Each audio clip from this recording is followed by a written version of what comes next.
to the RENNSPORT booth here from SimRacing Expo. Arjuna Kankipati alongside of Ewan O'Leary. We are 26 days away from the launch of RENNSPORT with full crossplay across of Xbox, PlayStation and PC, and so much for us to look forward to. Yesterday, we had a fun Creator Cup pair of races, I think it's fair to say, and we've got some more creators ready to do battle before later on we'll have our public competition. But at the end of the day, Ewan, it's all about celebrating the journey that's been the last 3 years and bringing RENNSPORT to the masses. Yeah, absolutely. It's the thing that people have been most excited about, I think, that when we've been talking to them about what's coming up in RENNSPORT over the course of the next few weeks. It's a great place to be and a great starting point for what's going to come in the future as well. Crossplay coming in just 26 days is a massive thing, as we've been talking about all week. Lots of us come from console backgrounds or more casual backgrounds and then dive our way into the hardcore world of sim racing, and so that's going to be very exciting. But of course, Ewan, we're not far removed from the Esports World Cup, where you were there at Saudi Arabia, the third year in a row where RENNSPORT has taken its competition, some of the best sim racers in the world, and what an atmosphere it was. Yeah, absolutely. And as I said yesterday, sort of and I've been saying to other people, the sort of most esportsy that we've felt really at the World Cup, and that's a good place to be, I think, both for RENNSPORT and for sim racing as well. It's a good place to be. So, you know, teams being eliminated pretty much every day, a competitive final, although Redline did run away with it a little bit towards the end. Yeah, it was very exciting over the course of those few days. So yeah, just again showcasing what RENNSPORT has become and how it's developed over the last couple of years. And yeah, as far as an esports competition sort of goes, the drivers do really enjoy competing on RENNSPORT. Talking to Darren McCormack yesterday about that, and he was saying just what a good platform RENNSPORT is for that kind of event. Not just Darren McCormack, but Kaki Oliveira as well, both sort of echoing those thoughts. Let's talk agenda for the day, what we've got in store for you all here from SimRacing Expo Day 2, Super Saturday. And we've started off with a couple of hours of Hotlap Competition, the public allowed to jump onto our rigs provided by Moza and Playseat. An hour for us to interrupt that action with the Creator Cup, our creators getting signed into the rigs right now. We'll open the booth back up for a couple of hours after this Creator Cup. We'll have some interviews, some conversations, so don't tune away at 1 p.m. local time. And then 3 p.m. is when our daily competition will be, and then we'll hand out the prizes after that, before the public gets another chance, Ewan, to try out RENNSPORT with our wonderful rigs here. Yeah, exactly. So if you are here at the SimRacing Expo and exploring the different stands or whatever, do come to the RENNSPORT stand, especially before the daily competition, by the way, between 1 and 3. It's going to be quite busy, obviously, but do come down and have a go, because you could get yourself into the daily competition racing for that competition later on this evening. So yeah, that's a lot to look forward to. I know some guys have already been in setting times. It's going to be difficult to get into the top 18, I think, but I don't think I could manage it. But yeah, that's your opportunity. That's your window of opportunity between 1 and 3 p.m. this afternoon. And a big shout out not just to Placey and Moza helping us with our rigs, but to NK Informatica, who have provided the wonderfully orange colored PCs that we have powering every one of the rigs. Taeon, our world-class team of developers, Nacon, the publishers as well, are all just coming together for this celebration of RENNSPORT, just 26 days away from the launch. And we talk about these rigs, Ewan. You and I, after the competition yesterday, might have snuck our way in to have a couple of laps and have some practice, let's say. Yes, we did. Well, you were barely concentrating, to be honest, as we're about to see. But Daniel Morad was trying to interrupt me. Yeah. How dare he? Well, you were sort of. Oh, there I am, smiling a bit. Yeah, that guy, by the way, was commentating alongside me because he said I do it to other people all the time, so I'm going to do it to you, and he did. But yeah, I found it very, very difficult, actually. You know, the professionals obviously turn traction control off even in these GT3s, because it's quicker. I found it very, very difficult without traction control, actually. I don't know which pair of shoes that was, but he looks remarkable. And this was Daniel. This was Daniel trying to distract me, as I'll say. It was great. Daniel Morad was one of the creators that we had here yesterday for our Creator Cup. It was John Monroe that actually took the trophy home. We did have a trophy to give out, and I'm hoping we'll get to do the same today.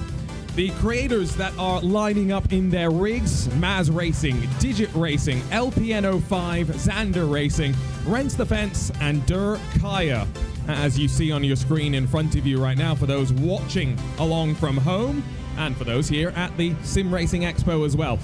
They're all racing in GT3 cars, and from what we understand, 2 tracks for them to challenge themselves at. First at Road Atlanta, and then heading to the Temple of Speed at Monza. Yeah, Monza, of course, being the Hotlap circuit for today. So if you're here yesterday, obviously you know it was Spa, but we've moved to Monza for the Hotlap competition and the daily competition a little bit later on. Yeah, we are using Monza in this run as well, along I think of Road Atlanta. So couple of good circuits to use, especially Monza for the action, the competition. But Road Atlanta is going to be very, very difficult. That's for sure. Just say what you think about Monza. You're expecting chaos at turn 1. Yeah, obviously, yeah. That's what we all go there for. I would say. So yeah, it'd be disappointing if we didn't, quite frankly. Let's talk about some of the content that will be coming out with the release of RENNSPORT on the 13th of November. Obviously, we've talked about crossplay on day 1. You will be able to race on your Xbox, on your PlayStation with either console gamers, but also with those racing on PC. And PC players can get the game either via Steam or Epic. Pre-orders for consoles already open. The pre-orders for PC coming soon. But the new content, I think, to look forward to. 2 GT3 cars, McLaren 720S. We saw Dara McCormack actually yesterday driving in the other one of the new machines, the Ford Mustang GT3. They're joined by the new 911 GT3R Evo, so a car that will be making its waves, I'm sure, for many. But the RENNSPORT Founders track is also very cool, and this was something that I was looking at the images of, Ewan. A lot of the people that have supported RENNSPORT to this point so far will have their names littered around the track. I say littered, that makes it sound quite bad. Placed nicely. Placed nicely and very delicately. Yes, painted, in fact, engraved into the tarmac. Yeah, no, it's great, and it's sort of a great preview, as I said yesterday, to another one of those sort of features that's going to be a big factor in RENNSPORT and its life, and that is the user-generated content side of things, the modding side of things. It really does sort of open that opportunity, sort of open the imagination, if you like, for those who are very skilled and imaginative, unlike us, to make some circuits, invent some tracks. And yeah, as I said yesterday, it can really be a great thing for the casual gamer, the just general user, but also for professional sim racers as well. If they have to drive around circuits they've never been before because it's a user-generated circuit, I think that'd be great, personally. And you talk about drivers maybe using the sim as a tool to develop knowledge of a track. Well, one thing that will come in handy without a shadow of a doubt is the inclusion of AI single player in RENNSPORT from 13th of November. That's also alongside a brand new championship mode that you'll be able to dive your way into.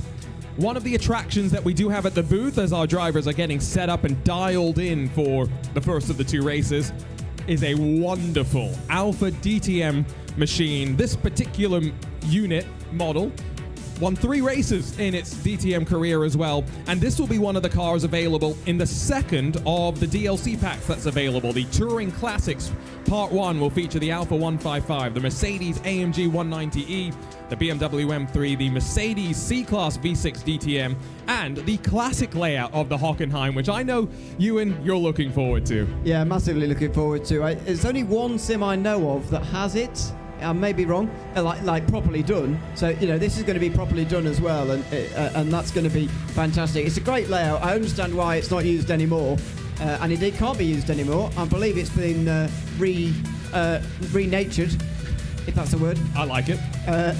But yeah, this is the great thing about sim racing, isn't it? We can do things that either you can't do in real life anymore, or you shouldn't do in real life ever.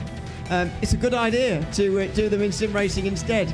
That's what it's all about. So yeah, the old classic Hockenheim coming soon, and I'm, as I say, personally really looking forward to it. And that's the second of the DLC packs we should notice. So we've got another DLC coming before that, and that's focused around endurance racing. And Hockenheim Ring, you'd blast off into the trees on the classic layout. Well, you'll be able to blast down the Mulsanne on RENNSPORT coming soon. The Circuit de la Sarthe joins the Porsche 911 GT1, the classic Mercedes CLK, and the Porsche 956. So that's the first of the DLC packs to be coming shortly. But I'll go back to something you mentioned earlier, modding content. And we've already got 2 tracks available, the Orchard Road Street Circuit and the Cresta Chorus. I can't think of another racing game that has had mods on consoles. I can't either, and that's sort of a massive audience then for modded content and user-generated content. As I said earlier, it's a massive thing these days in games to give it life, if you like. People don't just want to play the base game anymore. They don't want to play the game that has been sort of made for them by a developer. They'd rather make their own content, as it were, and so that will be that will give the game a lot of life in console platforms. And as I said earlier, the player base that can be reached by going onto console, as we're going to do right from the off, is massive compared to PC. We sometimes forget about it, but it's a massive player base there. To have them the ability to mod and use mods as well, that's absolutely fantastic, and that's a unique selling point for RENNSPORT. Not available in other sims on console. You can only do that on RENNSPORT. Just a reminder, in about 50 minutes time, if you are here at the SimRacing Expo at the RENNSPORT booth, we will open these rigs back up for you. There's a leaderboard that you can see next to Ewan and myself if you're here, showing some of the times. I believe David Sobrero at Monza with a 1:52.80 has got the fastest time of them all. Our own Lino, who's not eligible for the race, we should point out, is only about 4/10 off of that. So see if you can make your mark on the top 18 and be part of our 2 semi-finals, all leading to that main final. Up on your screen, the times for those watching at home. Right, I see cars headed out onto track, Ewan. Yes. And at Spa, by the way. Is it Spa? Oh, is it? It is. Yeah, all right, okay. So, well, who knows what we're going to see later? It's going to be all up in the air, isn't it? I get the feeling, after what happened yesterday with Daniel Morad, I get the feeling they might have a bit of a say, actually. Yeah, well, the rumor, allegedly, was that Daniel Morad was the one that peer pressured everyone into a second race, which worked out for us. We had some great entertainment. It didn't work out so well for the Canadian. No, it didn't. He said after he'd messed up qualifying that he intended to start from the back. Totally. That's not true. He just got qualifying wrong. Oh dear, there's already an Audi in the wall on the straight. It's not a good start in practice, but yeah, as I say, I have a feeling they may have had a say in what circuit we're going to do. So the cars out on track, sweeping through Malmedy as we watch them now down the hill into Bruxelles.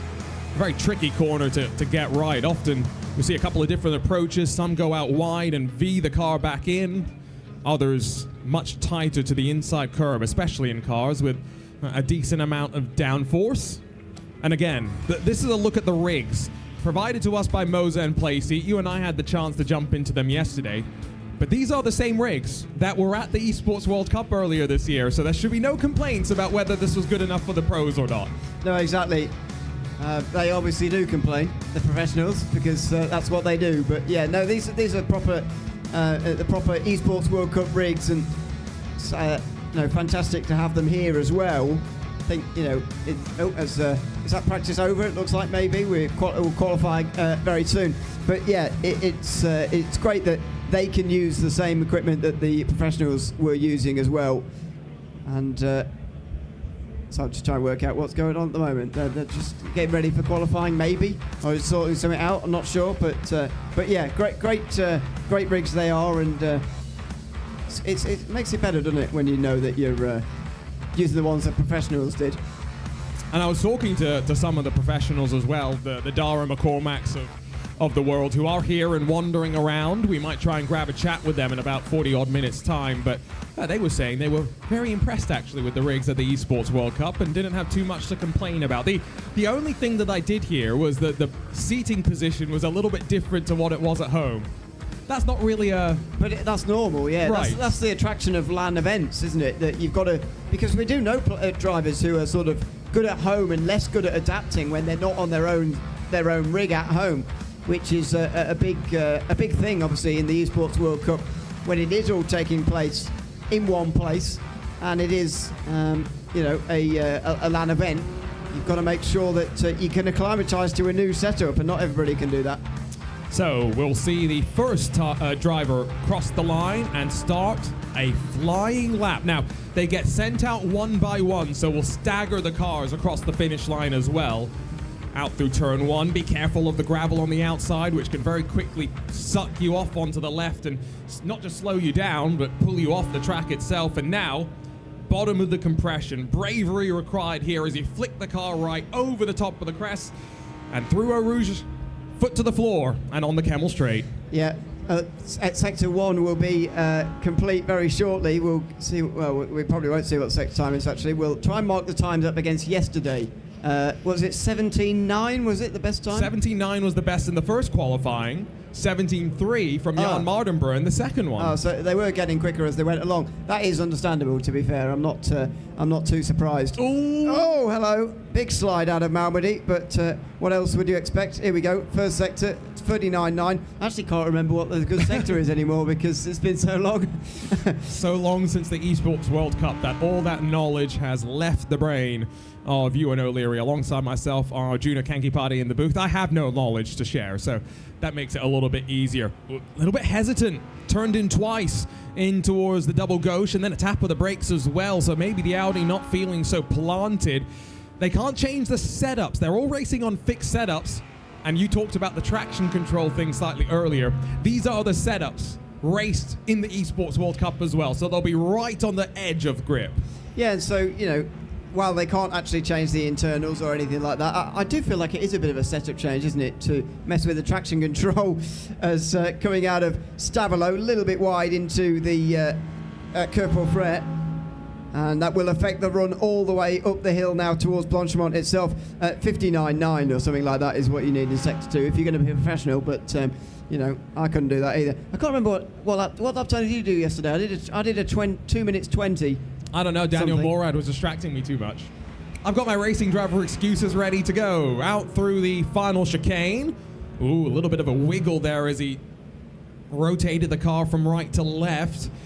And this is not a bad lap time by any means. It's going to be around a 2:19.1, so definitely faster than Ewan O'Leary, who will be able to better that time, at least for the time being. The Porsche, which resplendent in the almost distressed look at middle sector. A couple of spins potentially there. This is going to be one down towards the back of the field.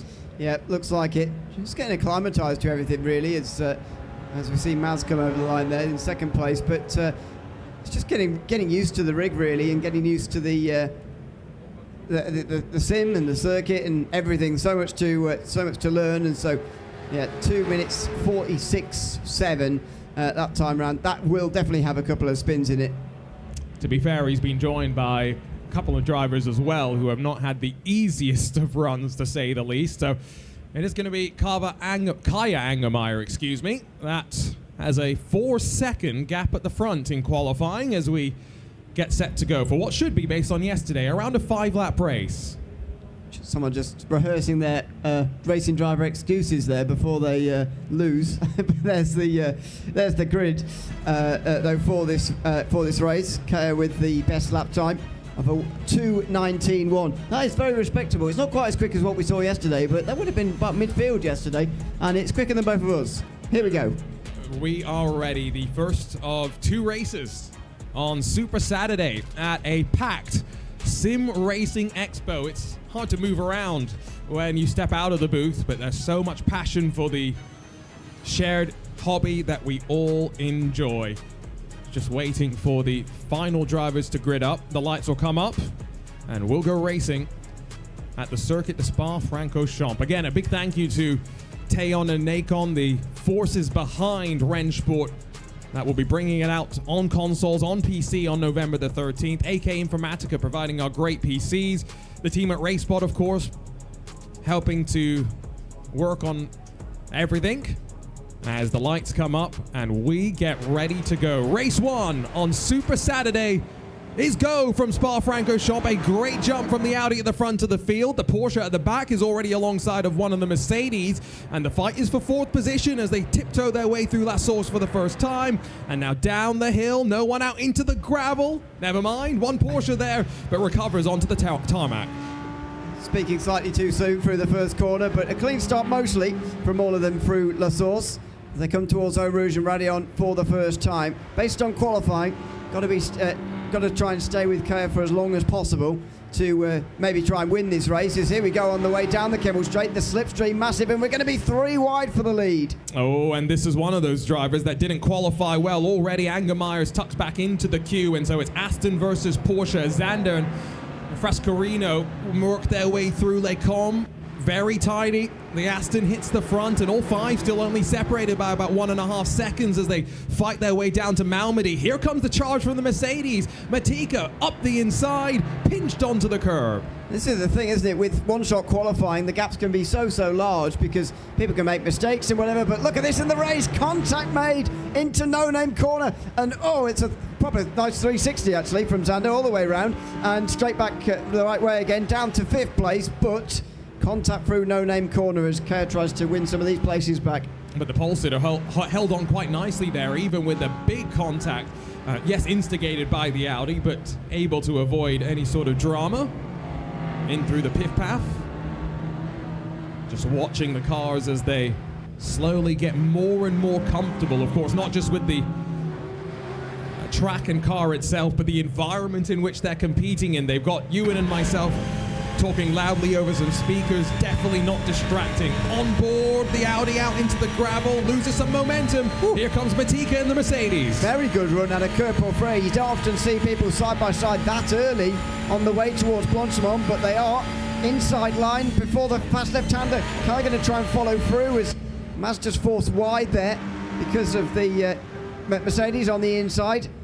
Outside for the Audi, late on the brakes down into the bus stop, and a good run round the outside through the bus stop chicane to get back into 2nd place. That was good use of the ABS to avoid locking up, and now a big wiggle from the Aston as the top 2 scamper away. First lap in the book, 7 kilometers done.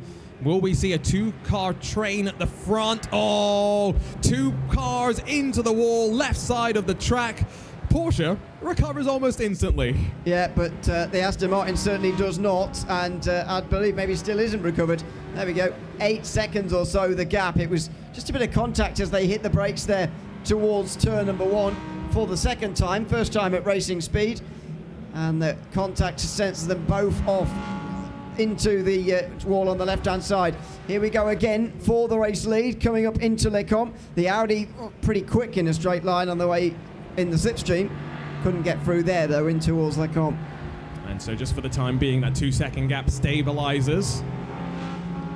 5 laps by no means a long race, so the tires you have underneath you can be pushed to the very limit. And let's see who's got more confidence in their ability to push the car, to put it on the limit. This is where Angermeyer had the bit of contact on the opening lap, but some clean air now in front as they just continue actually to extend the advantage. It was not the greatest run in qualifying for Matika, but like you said, the one-shot qualifying puts the pressure on. He's delivering in the race itself. Yeah, exactly, and you know, with this field the way that it is, you can pick them off quite easily on the opening lap, and to go right from the back to the front does show, as you say, that speed, but also an ability to work your way through the field. But that's what Spa's all about, isn't it? It's quite good for overtaking, not too difficult, and so you can make up these places as we've seen here. The 2 though running absolutely nose to tail. This is going to be a good battle for the win between these 2. At least we hope so. A little bit wide for the Audi through the gravel, and that won't help certainly. But tries to slip back into the draft now and close back up as they head towards Blanchimont, which is a corner that requires some commitment. Use a bit of the AstroTurf on the outside to open your arc in through the corner. Try and clip the apex to the best of your ability, and then hard onto the anchors into the bus stop chicane. A little bit wide from the Mercedes, going to be trying to get a better run for the... Oh, look at the slides they're having here. I don't know about you, but I did find this very difficult as well at the slower speed corners. Getting on the power and so on. I'm not sure what traction control setting these guys will have actually chosen, whether they would have gone for something a little bit more loose to let them kick the rear end out, or whether they want to keep it really tight and keep the traction control on high. But I did find that part very difficult yesterday. Maybe they heard what you were saying earlier about what Dara McCormack was telling you, where the pros don't run traction control, and they're trying to replicate that, which I don't envy them. There is Angermeyer as he looks to try and close the now 1 second deficit that's grown. Did not get the best run out of turn 1, and that's cost him. He's not close enough to maximize the draft into the braking zone of Lecom, and I think we might see a breakaway from the Mercedes here. All it takes is another mistake from the cars behind, and the gap starts to balloon. Yeah, exactly. And to be fair, we saw actually that we were saying that this may happen for the Audi actually out front. Maybe we'll see that run away, but Mercedes has come through to the front and got a proper battle on, but at the moment not much side by side. It's the Audi just trying to keep up here and indeed try and get ahead. It's going to be difficult for the moment. Got to stay in touch though, got to stay in the slipstream, got to have a chance by the time you get up to Lecom for the next time, which is surely going to be the best opportunity. Let's just silence ourselves, Ewan, for a couple of moments. Let's listen in to the sound of the Audi R8 rumbling around Spa.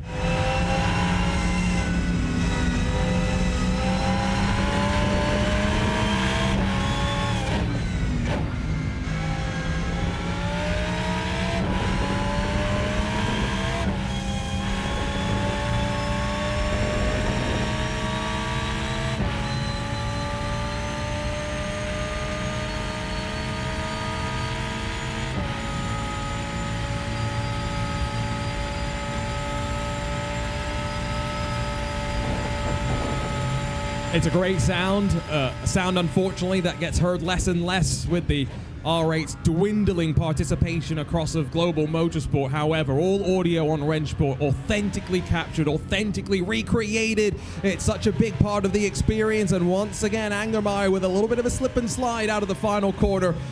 I'm going to have to go and take a look at what traction control he's running. Okay, that would be helpful to know. It's a little bit of a raise of the arm there, just as if to say, what was that all about?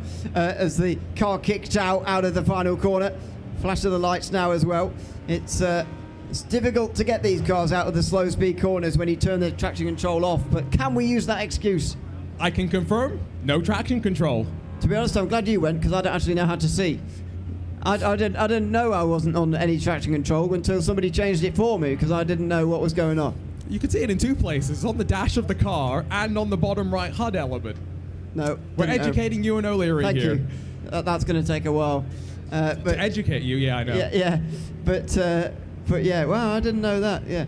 It's got to be somewhere, isn't it? I just didn't know where to find it. And yeah, it's the faster way. It is the faster way, but it's just the more difficult way. Effectively, your right foot becomes the traction control, right? And if you've got the granularity to be able to control it, then that's great. But it does sometimes require that little bit of extra finesse. Same sort of thing with ABS as well, right? Drivers want to, at least in the Esports World Cup, avoid the ABS to the best of their ability, but especially I was doing some driving yesterday. I was leaning on the ABS to get me out of trouble. Yeah, it's something a little bit more that is less frowned upon to actually sort of keep going with in GT3 racing. Actually, overall, the ABS is something you can really just smack down, and that's fine. It's the traction control which is a little bit more unusual, a little bit more changeable. But yeah, I definitely just leave the ABS as it is. Certainly the best way to do it. Why is it always they always start the engines when we're broadcasting? Yeah, apparently. I don't blame them. I would love anything else except the sound of our voices, but there are some great cars. You know what? We didn't figure out what this Alpha sounds like, which means that I'm going to have to wait until that DLC 2, the Touring Classics, to come out so I can jump into the car and try it out. We'll get to that later and talk more about what's coming in the world of RENNSPORT. What's coming for Matika is one more lap, 7 more kilometers around Spa-Francorchamps, and the victory in the first of 2 Creator Cup races will go his way. Yep, should be. It's been a very consistent and clean drive, actually, for the 5 laps so far. 6 seconds now, the gap. It's a very, very consistent run. That's what you need when you're out front. If you're just on your own in this situation, no mistakes, just bring it home from this point. The gap continues to increase. And now the gap between second and third starts to shrink. So while Matika is out front and running away, I did go and take a look. He's running his traction control at 1 of 11, as low as you can get with it still being active. He's mastered it. He has figured out the fine line between pushing and balancing that car. Here comes the Grello Porsche. Xander to the inside, into Lecom. We saw so much drama here between Daniel Morad and Yambra yesterday. The Audi not able to mount the fight back. The Porsche slips up to second. Yeah, so much side-to-side contact through there yesterday, but we get away with it there. And Xander moves up, so it's been over the course of the races. Race is getting older. The Audi continues to slip through the field. That wasn't the case in qualifying, where it was on pole. Now it's down to third position, but there is still the rest of this lap to try and win that position back again, and a decent overtaking chance at the bus stop chicane as well, or here at Pouhon. A look down the inside, late on the brakes from the Porsche, and it needed to be. It's not a place you normally see overtakes. And that rear end on the Porsche slightly drifting through the corner as he was very aggressive to cover off the move. You are right, though. One of the best passing zones on the track is that final corner, and it's been the site of many a dramatic moment through the course of the ESL R1 history, including some great races at the Esports World Cup. This, though, is the fight for second. They are now 11 seconds off of your race leader as the Mercedes continues to dominate at the front of the field, not even in the sight. As we begin the climb to Blanchimont for one final time, here pops the Audi to the inside. That's a brave move on the way towards Blanchimont, but as I mentioned, it's the only chance between now and the finish to make the move work. The Porsche goes off the circuit trying to keep the position. And while all of this rumbles on, will the Porsche hold on with a late lunge up the inside? It's Matika, the Mercedes, that grabs the win in the first of our two races on Super Saturday. The Porsche emerges into shot first. It's Zander that will grab second, while Angermeyer settles for third after starting at the front of the field. Yeah, always disappointing when you're on pole and you don't win, but that's only because you're setting very high expectations for yourself. A good race though, and a good finish between the Audi and the Porsche at the end there. But a comfortable win in the end from that Mercedes out front. I'm going to leave the comfort of the booth once again, Ewan. Take a risk. And take the risk that my microphone is still going to work, and have a little bit of a chat here with our race winner. How was that? Well, actually, the start was pretty interesting because I failed to qualify. I spun in my first lap, and then later it was basically we had a couple of battles, and overall they got close, but in the end I took the lead and stayed in the lead. Did you know you were running the traction control at 1 of 11? I have no idea what were the settings, honestly. I just drove the car. So we asked a lot of our creators yesterday, one word to describe RENNSPORT. You've still got one race to go, so maybe I should wait to ask you this question, but let's ask it now. One question. One word. I would say that it's pretty nice. That's actually 2 words, but I'm gonna go with that. We like it. Good luck for the second race. I'm going to slip my way over very quickly as well, Ewan, to have a chat with our pole sitter, Mr. Angermeyer, who had the most consistent of the laps in qualifying, but no traction control. That looked like a bit of a rough ride.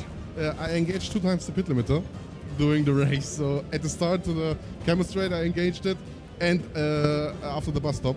So yeah, it's a bit of an unlucky race for me. So yeah, 2 times the same mistake, but yeah, it's okay. Ask you the same question I asked to Mr. Matika. One word to describe RENNSPORT. One word. Variety. I like it. We had so many interesting answers. Thank you very much, by the way. So many interesting answers yesterday, Ewan. Innovative, competitive, challenging, but nuts and variety. I like that. Yeah, well, variety of answers now as well. Oh, nice. Thank you. Which is good. No, it's good to. I'm not sure how many of these guys have actually tried RENNSPORT before, actually, or whether they're trying it for the first time here this weekend and here today. But yeah, it's always great to get their first impressions almost before they've done this second race. Hopefully, their opinion not too clouded by their own talent. Well, in our case, lack of talent. I still remember the first time I tried RENNSPORT, now 3 years ago. I did okay, actually. We were doing a bit of a race. I finished behind Mr. Jardier. That made me feel good. Well, yeah, he's quite good. He's quite a good sim racer. I can't remember or was I even doing that? I don't think you were in the race I did. Okay, I was there, but just watching clearly. I think I'd tried it beforehand, but yeah, it's very difficult. I mean, when you're at those events where the professionals are at also, you feel useless as a driver, really, because we kind of are in respect to them. I mean, even a good driver amongst us, amongst the casual players, you're looking at 3 or 4 seconds off the professionals, even at some of the shorter circuits like the Nürburgring Grand Prix layout, which we have in RENNSPORT, for example, which I remember my first laps being on. Just remember being 5-6 seconds off the pace after a few laps, getting up to speed. Yeah, and that's not bad, even at a short circuit, compared to these professionals. Let's quickly talk about what is available. If you pre-order RENNSPORT before the 13th of November, pre-order's already open on consoles, coming soon on PC, both on Steam and the Epic Games Store. But if you pre-order the standard edition, you get the Ford Mustang GT3, an exclusive livery, and 72 hours early access. So you'll be able to jump on, I guess, on the 10th of November, depending on where you are in the world.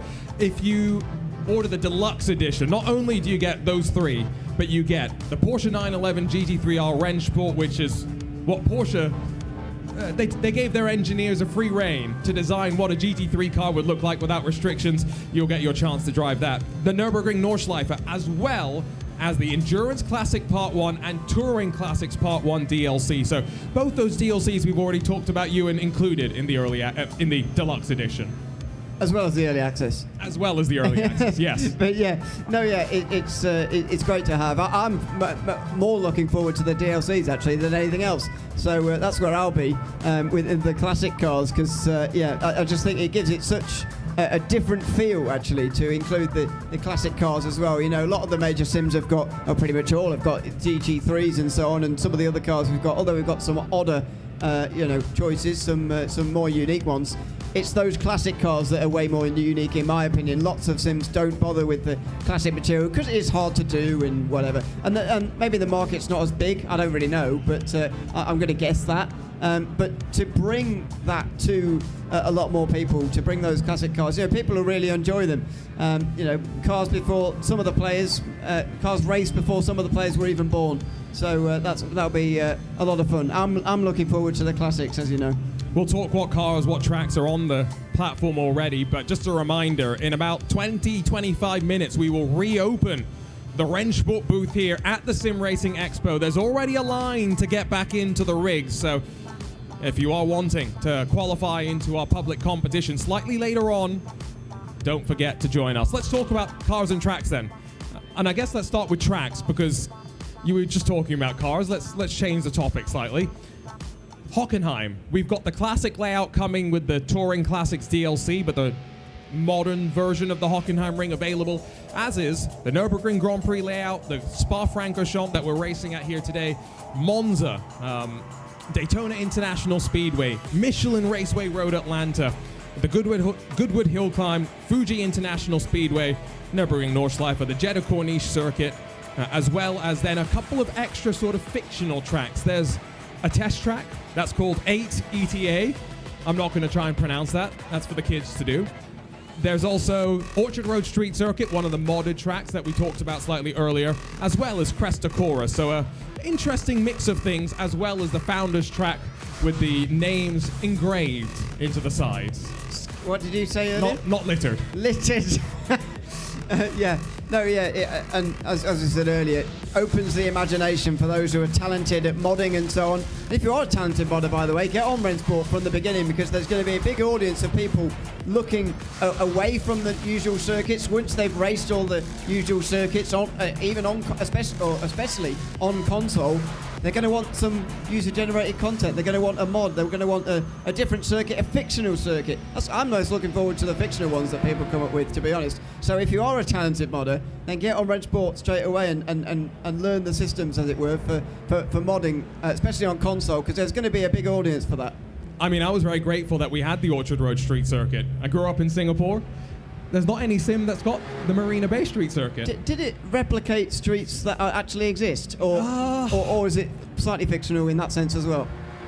I did do a Google Maps look at it, and there are parts that are 100% accurate to some of the buildings as well. A street, yeah. Yes, yeah. No, they did a good job. They did a great job with the road markings as well. That was for me. When you see the road markings in different street circuits, that caught my attention. But yeah, no, that was great for me, because I associate myself as growing up in Singapore.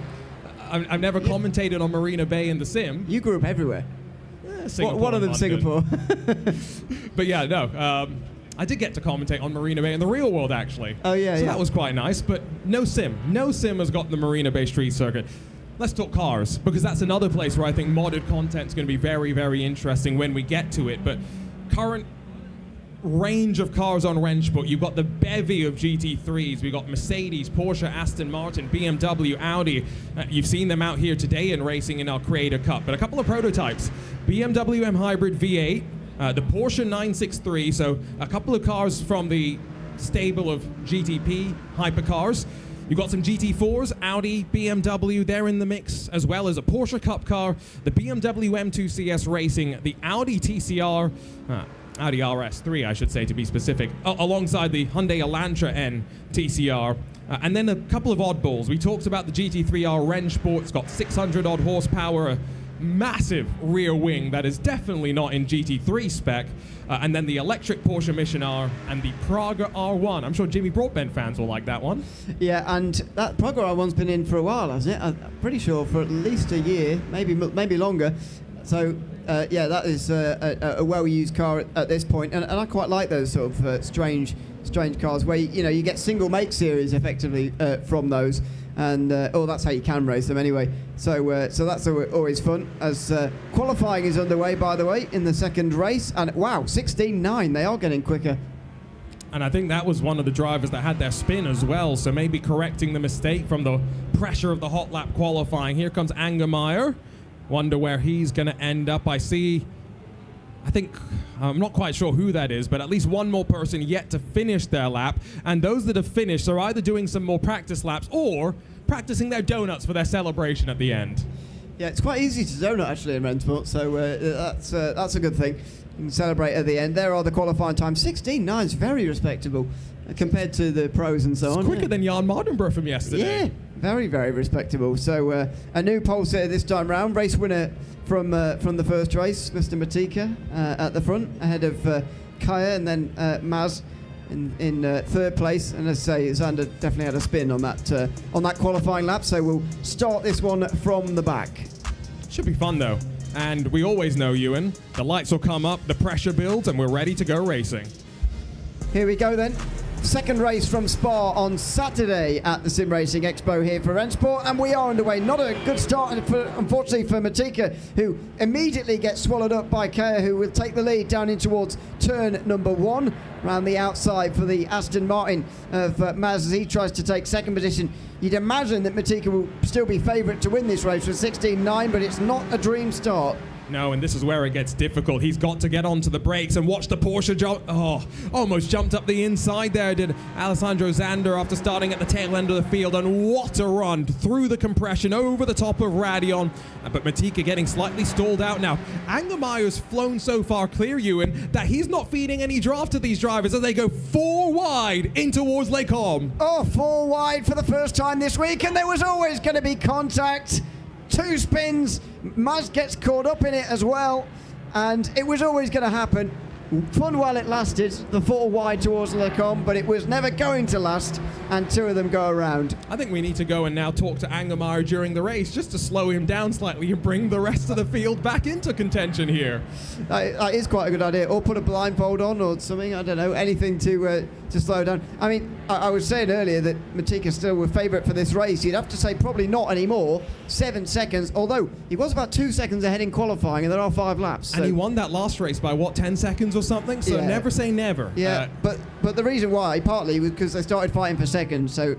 And maybe Angermeyer's learnt the lesson of the traction control now, right? So as Matika slips up the inside of the Aston through Piv Path, that was never really fought back by Maz. 7.3 seconds, not even a lap complete.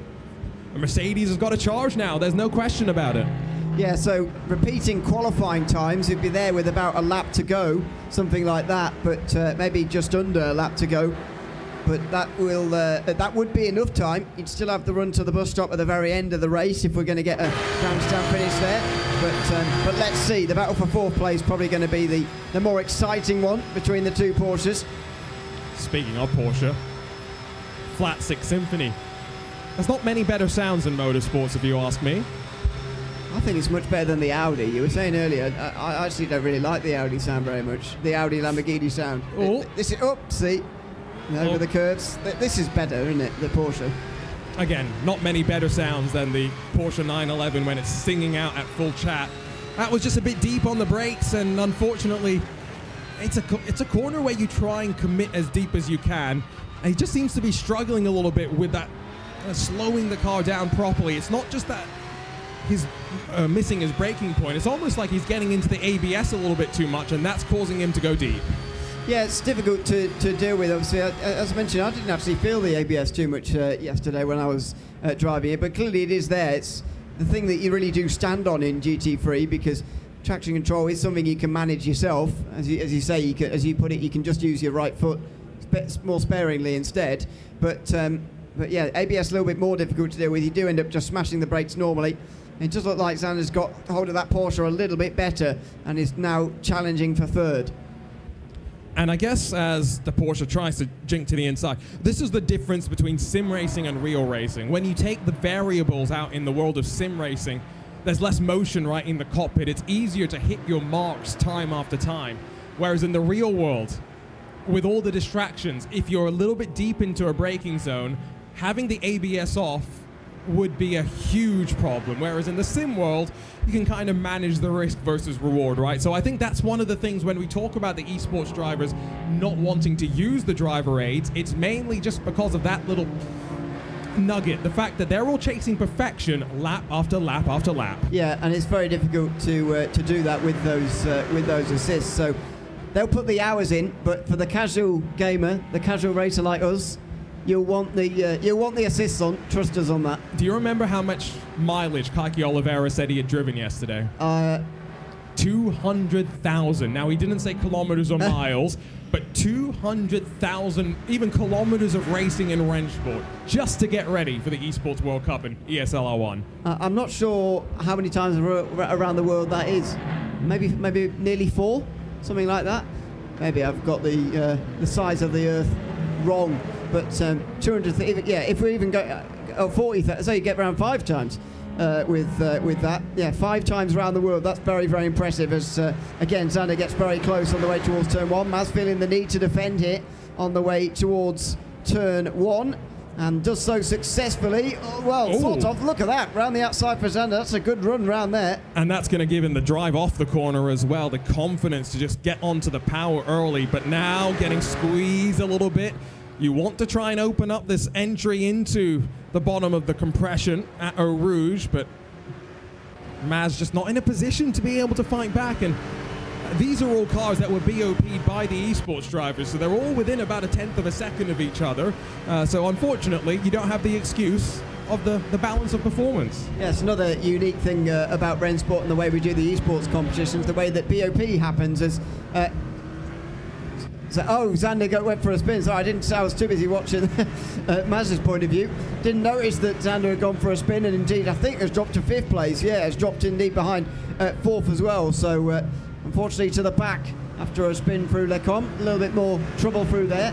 Gap at the front of the field, 7 seconds. It came down a little bit, but Angermeyer in the last lap or so has brought his pace back up, and I just wonder again if he's dialed himself in after that first race, slip and sliding around. He's figured out the traction control, and now looking very, very good. Just 2 laps left at the end of this lap.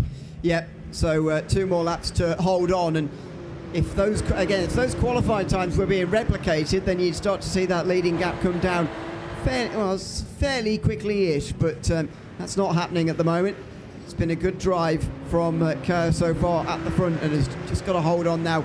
Anywhere around 3 seconds a lap being lost is the sort of time that's needed to be gained for Motika to be anywhere near the race win by the end.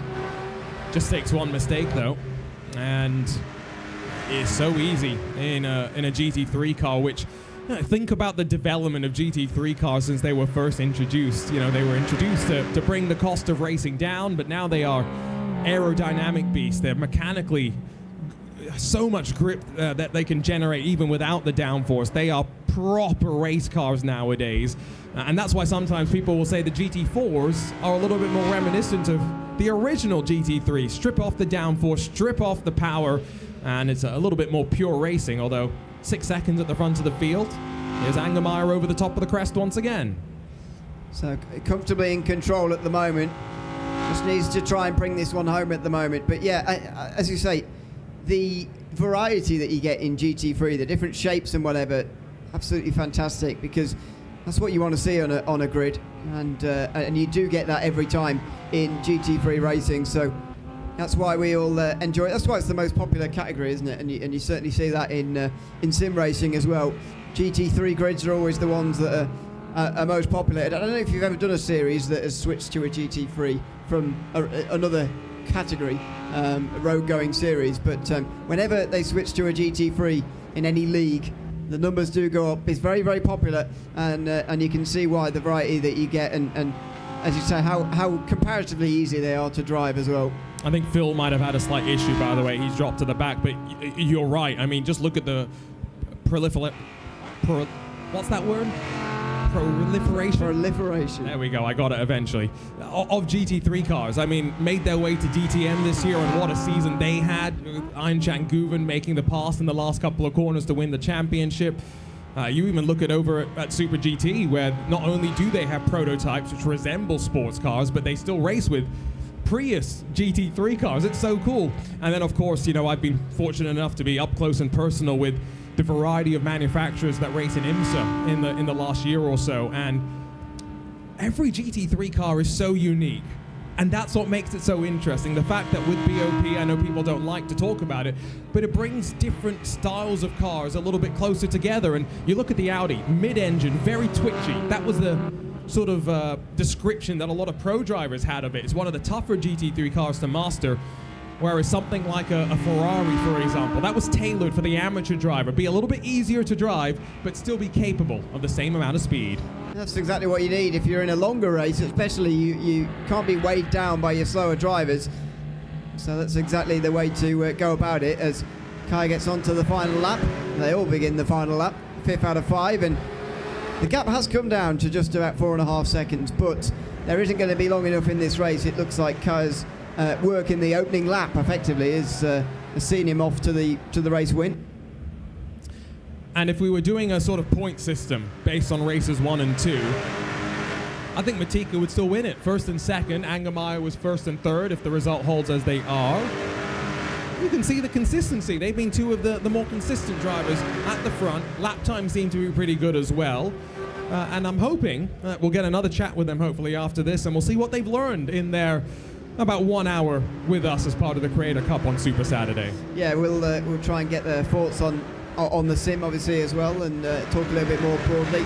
So get their thoughts on the crossplay. Angermeyer, an issue. Oh wow! Just as we were saying, he's won the race, we've cursed him, and he spins through No Name. He can't believe it either. That's the Lewis McClay does not believe in the curse of the commentator right there. Another example, although he's still 2nd with the gap he had.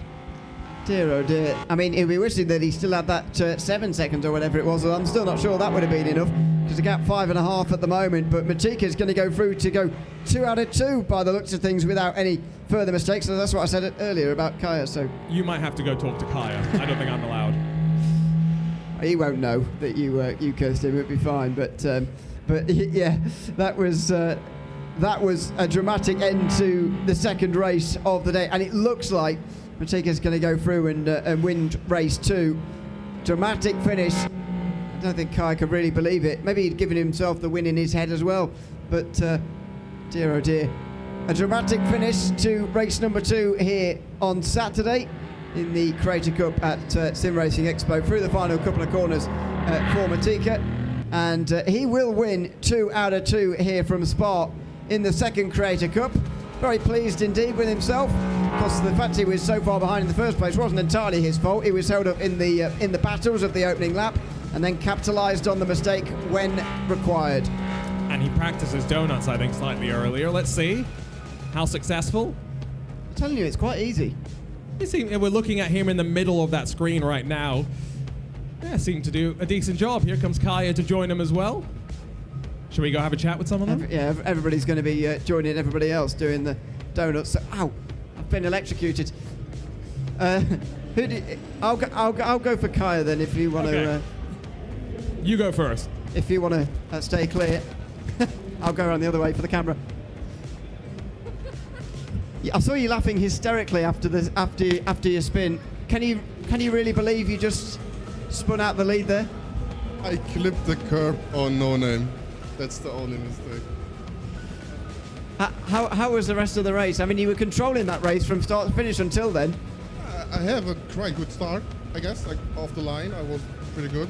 Then I think they got a little 4 wide behind me, so it was pretty intense. But from that point there, I controlled the race, managed my pace. I did a little mistake earlier in no name, and then on the last lap on no name, I clipped the outside curb and got wide. I laughed immediately when I did the mistake. So yeah, it's just for fun. So yeah, I'm okay. Yeah, we saw you just laughing about the mistake rather than being angry. It's the better way. How did you find the 2 races? How did you find your experience on RENNSPORT this afternoon? Oh, I like RENNSPORT. I played at home. I have a quite experience on the game. So, but I'm a little tough in the rig. But yeah, it's a great game. I like it pretty much, and I like the racing, and yeah, it's pretty fantastic. And in 26 days' time, we'll have cross-play between Xbox platforms and PlayStation as well, and PC as well. How important is that for RENNSPORT to be bringing the console audience in as well as the PC audience as well? Oh, it's waiting for crossplay in GT3 races.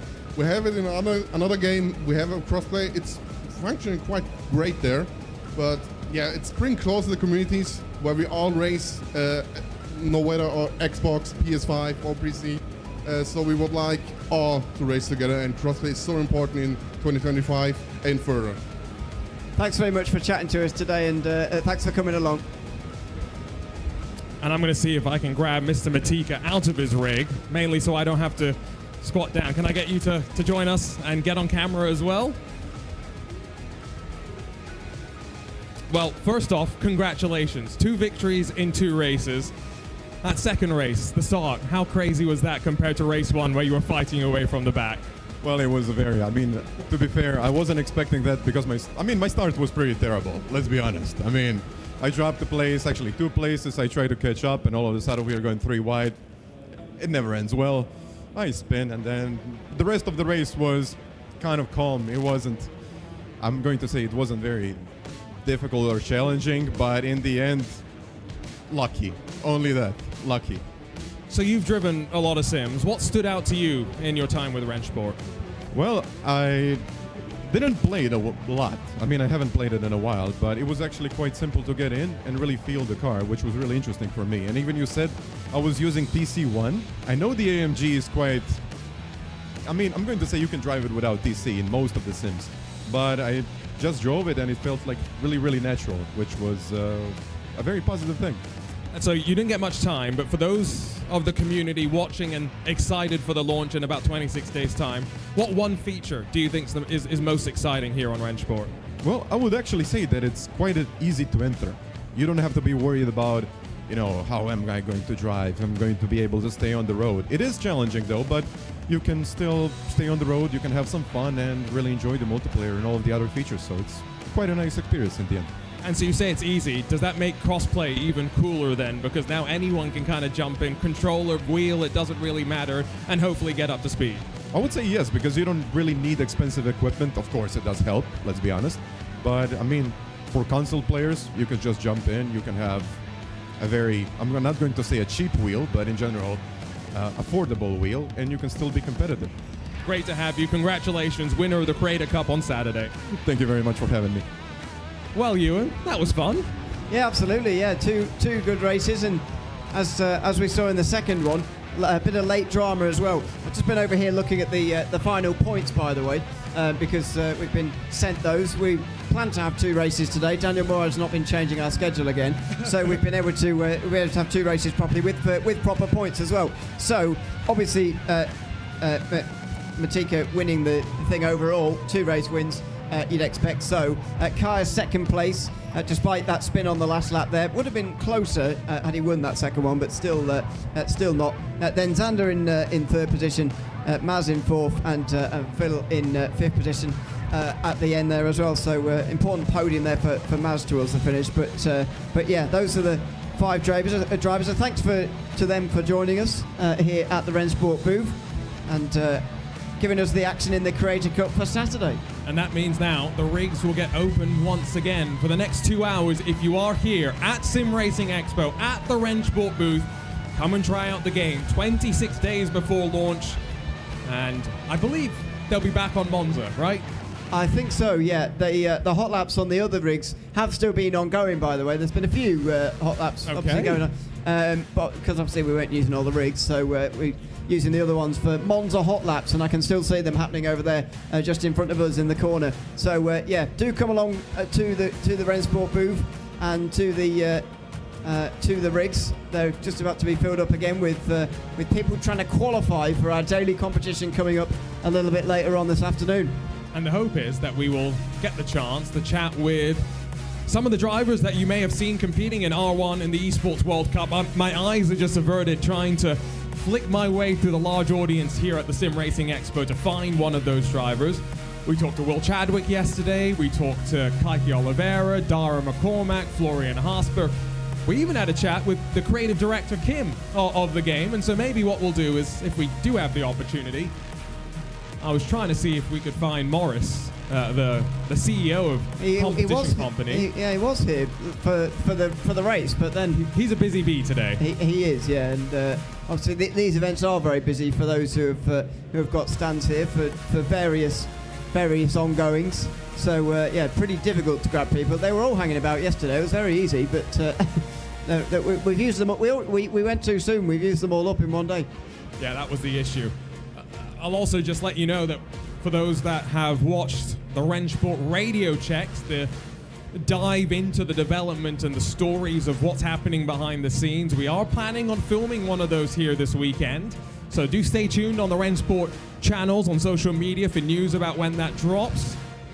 Morris, as well as Marco, talking through the high-level vision for what they see and all the developments going on behind the scenes. But yes, in about 2 hours' time, we will be back with our competition portion of the day. I'm not seeing any of our drivers, so I think what we'll do instead is take a break. Ewan and myself will step away. We'll be back in 2 hours' time at 3 p.m. local here at the SimRacing Expo at the RENNSPORT booth on Super Saturday, and get ready for some more great competition. See you then.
Off the corner, toe-to-toe, these two juggernauts of R1 are now meeting again. He's going to try and go for the lead here on the outside line. That is absolutely unbelievable. This is fantastic battling. There's squeezing, there's bumping, there's banging, there's bruising. Next stop for them, Riyadh. Next stop, the Esports World Cup.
We're at the Nationales Automuseum, the Low Collection, and I am joined by Marco, our CEO and co-founder, and also Morris, the same CEO and co-founder. So Marco, we just came back from EWC. It was an awesome event. Maybe you have a few words to say about this, as it's your little project, I'd say. Yeah, so obviously EWC is a big thing for us. With RENNSPORT, we are participating there the second time in a row. Before it was Gamers 8, but since it is EWC, it's already the second time. This time we had the big honor to be the first title to finish, so that means opening also the club championship, which is a fantastic story for us as well, and gives a lot of value to the players and to the participating team especially. The whole championship we designed around the teams, because this is the fit and the sport, which is very attractive, and I guess we designed a format which demonstrated that. So very pleased how it went this year. Absolutely fantastic. We had many emotions. It was amazing on site as well. But we didn't go there alone, Morris. We also brought some new partners that we had. Yeah, this year we came with a new partner for all the SimRig environment. It's Playseat, a really impressive new rig. They released or shown there first, and also with Moser, a company which is quite familiar in the sim racing environment and is growing a lot at the moment. It's just really cool having these both partners for sporting now. Also well integrated into the whole ecosystem of RENNSPORT, so I think it worked perfect. And also let me say, the stage we saw there on EWC this year was amazing. So we learned a lot of things over the last years, and we all brought it all together. So what we saw this year is for sure the best on-site sporting we ever made, I would say. And you talked about the big esports stuff, but we're also planning on doing some smaller esport things currently. Yeah, so as you all know, we started our journey with a pure commitment to sport, and we built it a bit in a different way. We built it top down. We started with R1 as the top tier, but now with the release coming closer and also being available on console, we definitely will enlarge our sporting system there with R2 and R3. I will not spoil too many details about this, but we are definitely on it to back the top racing league with R1 with the lower tiers, and yeah, hopefully you will receive that well, what we are designing there. It's interesting. We also talked a bit about potentially new offline events. Yeah, as we saw in the past, offline events are always the big thing for the team and also for the community. And for sure we are planning to integrate this in all the R2, R3 ideas we have, really to build this sporting pyramid, as we said in the beginning. So this is now really coming to life with the release of the game. Marco said it, on console, so cross-play, so we can involve a lot of people into the whole sporting system, and this really is the starting point for all the R2, R3 and other sporting activities, and it will include offline events as well. So what were your highlights for the EWC? There was a lot of great stuff, but were there some moments that that stood out to you? Highlights are always linked to big emotions, I would say, and if you see Team Redline winning the team championship and with all the emotions involved, it's absolutely fantastic. This is, sorry for stealing that, Morris, this is with the goose bubbles. Definitely. No, that's fantastic to see, definitely, yes. And this also is for me very nice to see that the format paid off exactly in that team format. And let me mention one more thing. If we want to name an outstanding driver within EWC, it's definitely Darren McCormack for me. What he performed, honestly, it's absolutely amazing. So very great experience what we created there for the teams, but also for individual drivers. Let me add one thing. So what I saw this year on EWC was just outstanding, and how the teams really understood to work as a team. This was completely new for me in racing or esport, and it worked so good. And I think we established a format which is really new and great for the future. And I also have to say again, it always is such important for us to take all these experiences and knowledges from stage and all these high-end drivers really to make the game better. So all the feedback we get at these kind of events and all the data we can collect helps us so much really to make the game better. And this still works so close before the release. So we have several things took away from EWC, and yeah, was really good. We kept our promise to really set up a stage for those athletes. We promised that, and together with all our partners, we absolutely delivered this year. We are proud of that, and it was received very well by not just the participants but also the partners you mentioned. So for us, incredible event.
We are at the Nationales Automuseum, the Low Collection, and I am joined by Marco, our CEO and co-founder, and also Morris, the same CEO and co-founder. So Marco, we just came back from EWC. It was an awesome event. Maybe you have a few words to say about this, as it's your little project, I'd say. Yeah, so obviously EWC is a big thing for us. With RENNSPORT, we are participating there the second time in a row. Before it was Gamers 8, but since it is EWC, it's already the second time. This time we had the big honor to be the first title to finish, so that means opening also the club championship, which is a fantastic story for us as well, and gives a lot of value to the players and to the participating team especially. The whole championship we designed around the teams, because this is the fit and the sport which is very attractive, and I guess we designed a format which demonstrated that. So very pleased how it went this year. Absolutely fantastic. We had many emotions. It was amazing on site as well. But we didn't go there alone, Morris. We also brought some new partners that we had. Yeah, this year we came with a new partner for all the SimRig environment. It's Playseat. A really impressive new rig they released or shown there first, and also with Moser, a company which is quite familiar in the sim racing environment and is growing a lot at the moment. It's just really cool having these both partners for sporting now, also well integrated into the whole ecosystem of RENNSPORT. So I think it worked perfect. And also let me say, the stage we saw there on EWC this year was amazing. So we learned a lot of things over the last years, and we all brought it all together. So what we saw this year is for sure the best on-site sporting we ever made, I would say. And you talked about the big esports stuff, but we're also planning on doing some smaller esport things currently. Yeah, so as you all know, we started our journey with a pure commitment to sport, and we built it a bit in a different way. We built it top down. We started with R1 as the top tier, but now with the release coming closer and also being available on console, we definitely will enlarge our sporting system there with R2 and R3.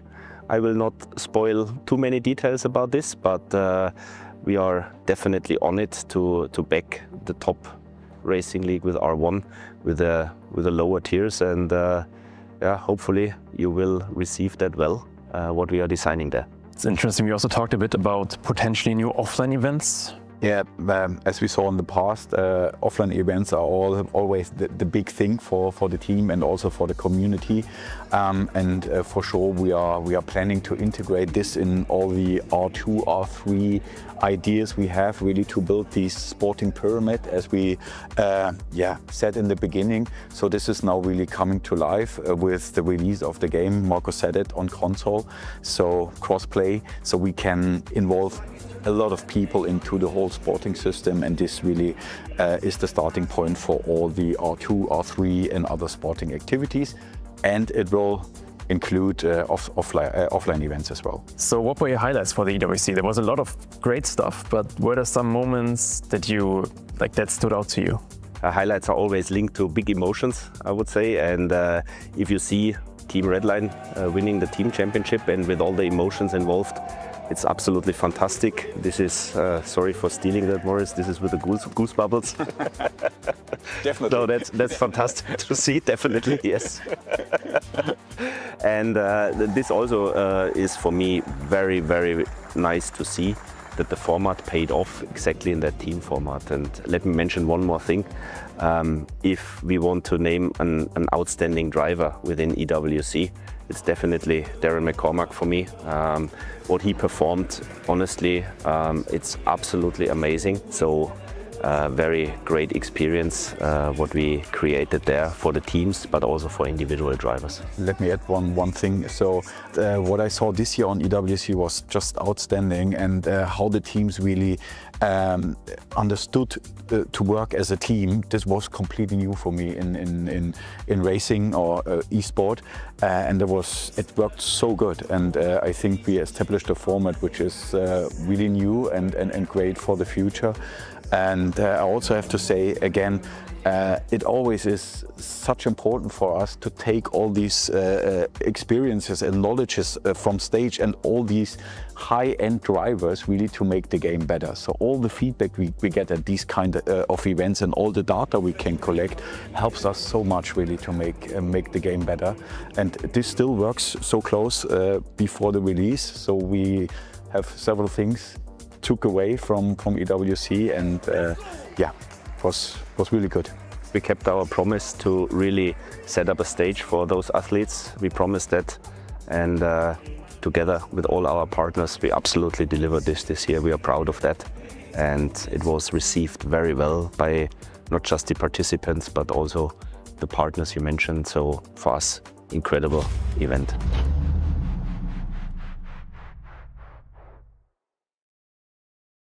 I'm joined by the two executive directors, Florian and Toby, here at the Nationales Automuseum, the Low Collection. Thank you for having us. Can you introduce yourself quickly? Well, my name is Tobias Reichle. I'm sharing duties with Florian here, and I'm curating the collection. So I'm responsible for the cars here in the collection, and I'm doing that for over 6 years right now. My name is Florian Urbic, and I'm the second part of the executive directors here, and I'm responsible for marketing, PR, for our collection and for events and all that kind of stuff. And I joined the team 3 years ago, so 1 year before the opening of the museum. Right, the opening of the museum 3 years ago. We have been in contact since then. Morris has been in contact with you. And from what I've heard at least, we wanted to work with you for a very long time, and we're glad that it finally worked. We were here to scan some cars. Can you tell us a bit about the Nationales Automuseum, the Low Collection? Well, the museum was transformed from a private collection into a public museum. Mr. Loh, the owner of the cars and the founder of the museum, he has been collecting cars for now close to 40 years. It all started when he was a little boy of 10 years of age, and a friend of his parents visited in a Mercedes 190 SL, a silver roadster. And that day he fell in love with the car, and he promised one day when he can afford one, he'll buy one for himself. And so, like close to 40 years ago, he kept the promise he made to himself as a little boy, and he started the collection. Did he start it with that car, or did he have a different car at first? So he bought, so one of his first cars was a 190 SL, and then he started to collecting other Mercedes and Porsche and stuff like that, and then expand into different sections of cars. So like pre-war cars, racing cars, Formula One cars. So that started the new collection of him like 25 years ago. Okay, that's cool. So now you're working with RENNSPORT and stuff. How is the collaboration with RENNSPORT? Well, when we first talked to Moritz, and he gave us the vision of RENNSPORT and what's behind it, I think we were really convinced right from that point on that we want to be on board, and we're happy to be a partner of RENNSPORT and happy to have you guys here to scan our cars, and are happy to have our cars in the video game. Can't wait to play them. And yeah, we're pretty much convinced that this is going to be the greatest video game in the world, I guess. That sounds very promising. We are, again, very grateful that we can be here and that we also can use your cars to implement them in our game. Now for something more personal, what's your favorite car in the collection that we have here? Well, to be honest, that changes every week because we have so many different cars in here. So we're displaying around 150 cars in total. For me personally, at the moment, it's a Bugatti Type 59, which is in our current special exhibition, which is dedicated to 75 years of Formula One and Grand Prix racing. So this is my pre-war favorite car at the moment. Nice. And what about you? Well, as Tobias said, it's really difficult to pick one, and but the car I'm picking most of the time recently, the first Ferrari 250. That's a Ferrari 250S, so the grandfather of the Ferrari 250 GTO that everybody knows, and it's a one-off, and it's got a great history that you could write books about or make films about. And it won the 1952 Mille Miglia. To beat the Mercedes Works team is a great achievement, and so you really have to admit that what the car achieved and what it did for Ferrari's history is so amazing, and so that would be my favorite. Nice. Then another question to this whole collection that you have here. What is the rarest car that you have here? Where to start, where to stop? I would start with the Maybach Accelero. which is a one-off car, so this is quite rare. So this was a cooperation between Maybach and the tire makers Fulda. So this was a tire for fast, heavy cars. So they drove in Nado with that car, which is a one-off V12 bi-turbo, 351 and 45 kilometers per hour with Klaus Ludwig. So they did a record with this car in 2005. So we have the car over here, but Florian will mention at least another car, I think. Well, to look at it from a different angle, the Maybach Accelero is a rare car, but it's very well known because it was used for promotion back then. And then we have other rare cars that like 95% or even more of the people that come here have never seen it or never even heard about it. Like, for example, the Bucciali from the early 1930s. And it blows people away because of its looks. But the Bucciali brothers never intended to become car makers. They built their cars to promote their invention. So they only built 6 cars and only 2 of those still exist. And the only one that can be publicly seen is the one here in the Nationales Automuseum. So there are different angles to look at it. Yeah. And there's many, many other cars around here, like the Alfa B Motore, which was like an invention of Enzo Ferrari to beat the Germans, the Silver Arrows in the 1930s. We can tell like an hour about our special cars in here.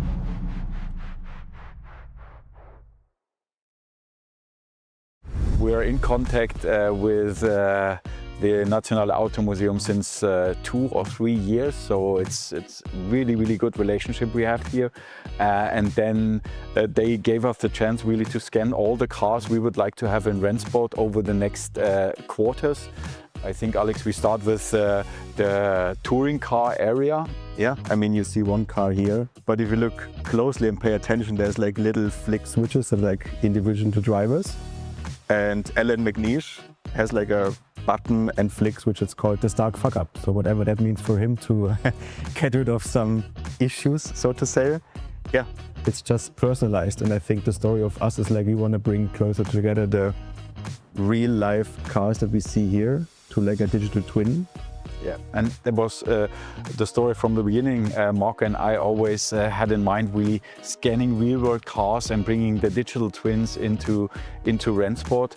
And here you can see a perfect example how this works. Let me add something there, because those little details is at the end what is underlining the soul of a car. And this is when you enter that venue here, it's unbelievable how immediately you got caught by that spirit in there. Every individual car is telling an individual story, and this is what we want to catch with those really, really precise replications in the highest quality, as you hopefully appreciate then when you see that, and bear those little stories in mind. This is the starting point of telling that, and really the starting point of transporting this spirit and this soul of every individual car to you and to the virtual world then at the end. Going through the 2000, Bernd Schneider, he was a DTM champion at this year, I think. And then going through to the 90s, just look at it, it looks absolutely amazing. And also here, just once you have that car in game, just pay attention, go into like spectator mode, look at all the little stickers on the steering wheel, on the flick switches, just go around the car and just appreciate the little details that makes this car this car. That's my favorite part, I would say. That's the early beginning of DTM, or I would say it's not the beginning of DTM, there was DTM before, but that's the golden age of DTM. So it's the late 80s with the BMW and the Klaus Ludwig Mercedes. What we can do is like if you look at that door, for example, later, like that's what DTM makes special, right? You have, it's basically production cars, so you need to keep some certain parts stock.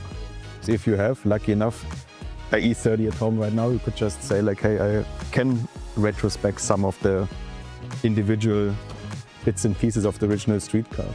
Same goes with the E90 Evo. I think that livery, just everybody knows it who has like a little bit looked into DTM and German motorsports. It's just so iconic. I would love to just live here for the next 3 years and scan every single car that lives here. For me, what these cars in the 2004 years are for you is for sure for you, Marco and me. But 3 of these cars you could see here will for sure be in our first part of Touring Car DLC. Happy to introduce something very exciting, especially for me personally, to be honest. It is on purpose that we are sitting in front of a Le Mans winner car. One of the very iconic faces of Le Mans were dominated by that prototype from Porsche. And this car here is part of our Endurance Classic DLC. 1 out of how many cars? 3 that we scanned so far. I think super cool start. Other ones maybe stay a little bit of a secret so far, but yeah, I'm gonna probably be back quite soon scanning the next batch of cars. So maybe you guys, if you saw something in B-roll that you would like to see in RENNSPORT, let us know. We're happy to listen to you guys and just bring whatever you want if it makes sense. Yeah, I don't know what it is with you, Morris, but I get goosebumps sitting in front of that car. Definitely, it's my standard answer on that.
3 wide off the corner. Toe to toe, these two juggernauts of R1 are now meeting again. He's going to try and go for the lead here on the outside line. That is absolutely unbelievable. This is fantastic battling. There's squeezing, there's bumping, there's banging, there's bruising. Next stop for them, Riyadh. Next stop, the Esports World Cup.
We are just 26 days away from the launch of RENNSPORT and getting closer and closer to the excitement. This is SimRacing Expo. This is the RENNSPORT booth, and I'm Arjuna Kankipati alongside of Ewan O'Leary as we get set for some race action. The competition.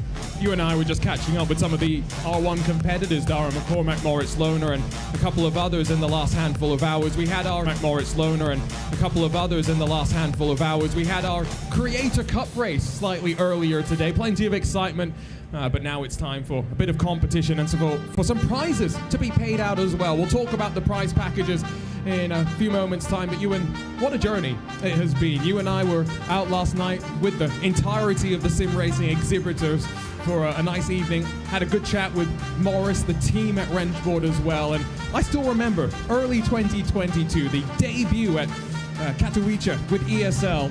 How far we've come since then. Yeah, absolutely. It's the thing we've been talking about all week because it is one of the impressive things, one of the most impressive things about this whole story, that the way that we've come along and now to be welcoming in 26 days time cross-play on Xbox, PlayStation and PC, something that we've not seen in this kind of a simulator before. You know, having access to this kind of a simulator for console players, as well as the ability to play against the PC players as well, is absolutely wonderful. And that's the sort of, well, it's not the end of the journey, but it's the point that we're at, it's the waypoint we've reached at the moment, should I say. And that's a great thing, celebrating that this week, and it's been great.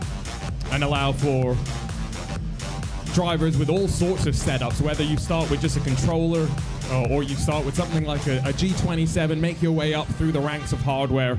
That will hopefully open the doors for many. These are, of course, the same rigs that were used at the Esports World Cup this year, with hardware provided to us by our partners at Moza and Playseat. A big thank you to them, and of course, a big thank you to the developers at Teon, the publisher Nacon, who's making all of this happen. And like you said, 26 days away from crossplay. PC, Xbox, and PlayStation.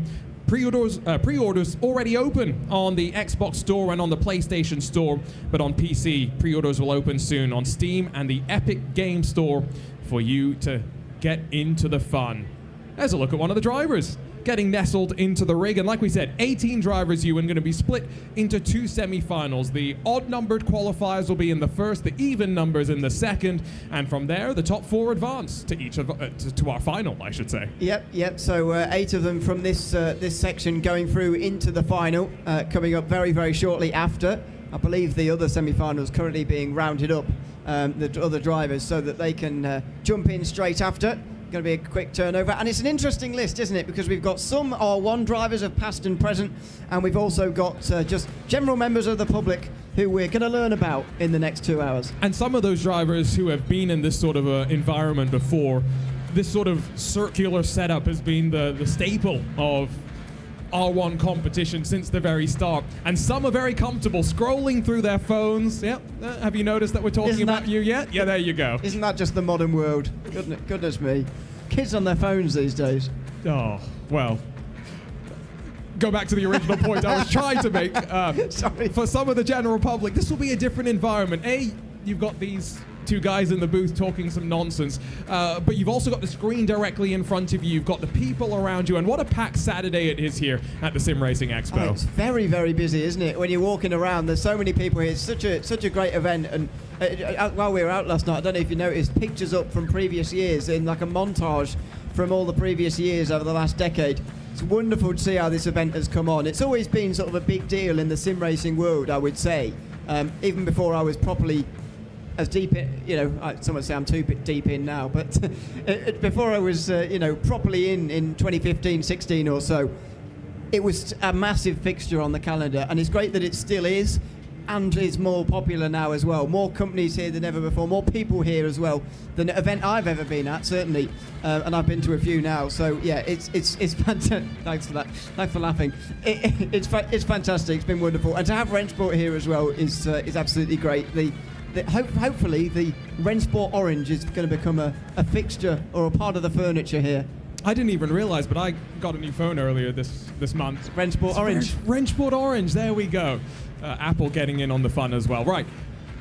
as the drivers get settled into their rigs, let's talk about what we've been through today. Quick agenda recap, and obviously some of this already in the past. We had our Creator Cup race slightly earlier today. 2 races at Spa. Very interesting to see how the creators got on, and we asked a few of them to describe RENNSPORT in one word, and we got some varying answers. Challenging, varying, nuts from one driver, but we had a lot of fun. We've opened up the rigs for Hotlap competitions for the last couple of hours, and that will also be the case for the final couple of hours once we are wrapped up here with our daily competitions. But for those of you still in line, don't fret. There are still 2 rigs off in the corner that will be continue to be available for you to jump on. And Ewan, you and I got our chance to jump behind the wheel last night. Yeah, we did. Just while we were closing up, we had a little go. Tried to use our knowledge of this simulator and indeed sim racing, put it to the test. Turns out it's a bit easier to talk about sim racing than it is to actually do it. Hey, I had an excuse.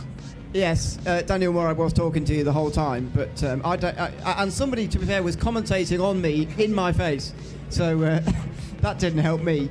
But taste of your own medicine. Exactly, that's what he said. So yeah, that was not ideal. But yeah, it was great fun and great to get an appreciation once again. Although I know I already had it. Great to get another affirmative appreciation of just how difficult it is to do this. And indeed, you know, how skilled these guys are. Even the guys who we're going to be seeing here this afternoon. Let me go see if I can grab a word with one of our drivers very quickly. Moritz Lohner sat closest to the stage, so he's therefore the one that's going to get picked on first. Morris, it's good to see you. How you doing? Good to see you again. It's been a while. So, RENNSPORT, you've been around since 2022. We're obviously getting closer and closer to the launch. One word to describe RENNSPORT. One word. I'm so bad at this. Exciting. For us as drivers, it's always exciting, yeah. And, you know, there's lots of people who have been following along with the launch of the game as we've gotten closer and closer. What's one feature that you think for a new player on day one they need to jump in and try? I think ranked multiplayer probably. Like it's so easy to just jump into the game, go into a lobby, like sign up for a race, and then just do a race. It's so plug and play in RENNSPORT, which is quite a lot of fun, which I do myself at home as well. And I think for every player, like launch the game, go into multiplayer, ranked, and yeah, just have some fun races. Let's have some fun today, Moritz. You and who you've got?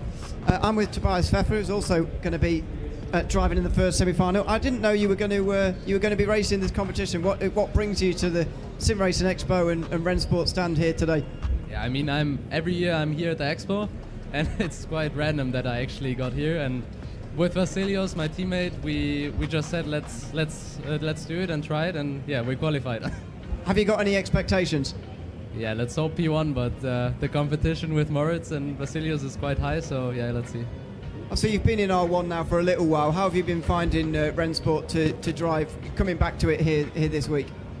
I mean, it's really fun. Like compared to other sims, it's sometimes also better racing. Like the collision stuff and everything. It is better sometimes than other sims. So I think yeah, it's a great game and it's fun. I'll give you the same question we've been giving everyone this week. If you could describe RENNSPORT in a word, have you got a word? Oh my god, I'm also really bad, but I just know it from EWC. I would say intense. The grid is really tight, so yeah, I think that's a word for it. I realise we're asking people to do it in a second language, so it's quite hard. Thanks for chatting to me though, and good luck for the semi-final in a moment. Starting in a few moments' time. I think they're just getting everybody ready, all 9, and yeah, we'll soon be underway for the first of 2 semi-finals. I just had to double check what track we were racing at as well. We head first to the Temple of Speed, to the legendary Monza circuit, and you've been looking forward to this, I think, for one reason and one reason alone. Turn 1, lap 1 chaos. And we've got Moritz Lohner here. It's just dawned on you, hasn't it? Yes, we do have Moritz Lohner here. He's famously good at turn 1 at Monza, as we know. It makes for good makes for good races anyway, so so we look forward to that. But yeah, again, there'll be people who don't understand what we're talking about. R1 2023 Munich. He crashed into everybody. Marcel Chinchik won a lot of money. That's all you need to know. Yes, Monza it is. And that's, of course, what they qualified on as well, so it makes sense. Yes, our hot laps have been throughout the day at Monza. Yesterday they were at Spa. Hopefully tomorrow will be another fascinating track. My vote, Michelin Raceway Road Atlanta, but that's neither here nor there. They're out for practice first, and then we'll get underway with qualifying. And if you've never watched an R1 competition, I love the qualifying format because it's the only sim that really makes you feel like you're in a hyperpole or superpole qualifying session. One lap, no chance to make a mistake. And, you know, it's, again, one of those advantages of being in a simulator because we can do hyperpole / one-shot qualifying, whatever you want to call it, superpole, better than you can in real life. When you do it in real life, you have to sort of do everybody one by one. And it can be exciting. You know, there's certain tracks in the world, like Bathurst or so on, where it is quite exciting, but not everywhere. And it does take quite a long time. So to have it in the simulator here, you've got the track to yourself in the simulator. However, we will see them all come across the line effectively 10, 20 seconds apart, something like that.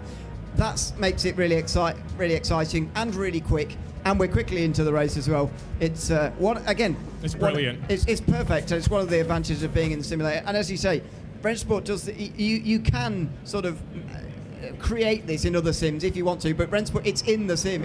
RENNSPORT does all the work for you. You don't have to tell the drivers to do anything. RENNSPORT does it for you, which makes obviously the organizer's job a lot easier. And the prizes are just getting wheeled out next to us. So a quick word on the wonderful prize packages powered by our partners. Our winner today will win a Moser Racing prize bundle. That's the R5 wheelbase and pedals, I believe, and a copy of the deluxe edition of the game. Second place will win a beautifully framed piece of artwork with Jeddah, the track layout sort of highlighted in a really fascinating way. They'll also get a copy of the deluxe edition of the game. And third place, not forgotten by any means, they get a RENNSPORT cap and a deluxe edition as well. And we'll talk about the different editions, what they mean in a few moments time, but there's some extra goodies that you will get if you grab the deluxe edition. If you just pre-order the standard edition though, you'll get the Ford Mustang GT3, special livery, and 3 days early access. Absolutely, so very much an incentive to get in there early. There'll be plenty of people online early, especially with cross-play enabled from day one. It's going to be a lot of fun to be there early. So, yeah, very much recommend it as we get ready for this qualifying session. You can see what we mean now about the hyperpole business. It effectively tells, and you'll see in a moment, there'll be a countdown timer for each of these drivers. It will be slightly different. So, as I say, from a and there you go. So you can see the countdown now. This driver clearly going to be going off quite quickly, but it creates the excitement for us. Doesn't take too long. And it's foolproof. So here we go. Foolproof? I say that. Yeah. You're tempting sim racers. They always like to try and find a way to make things interesting. Right. One lap qualifying at the Temple of Speed.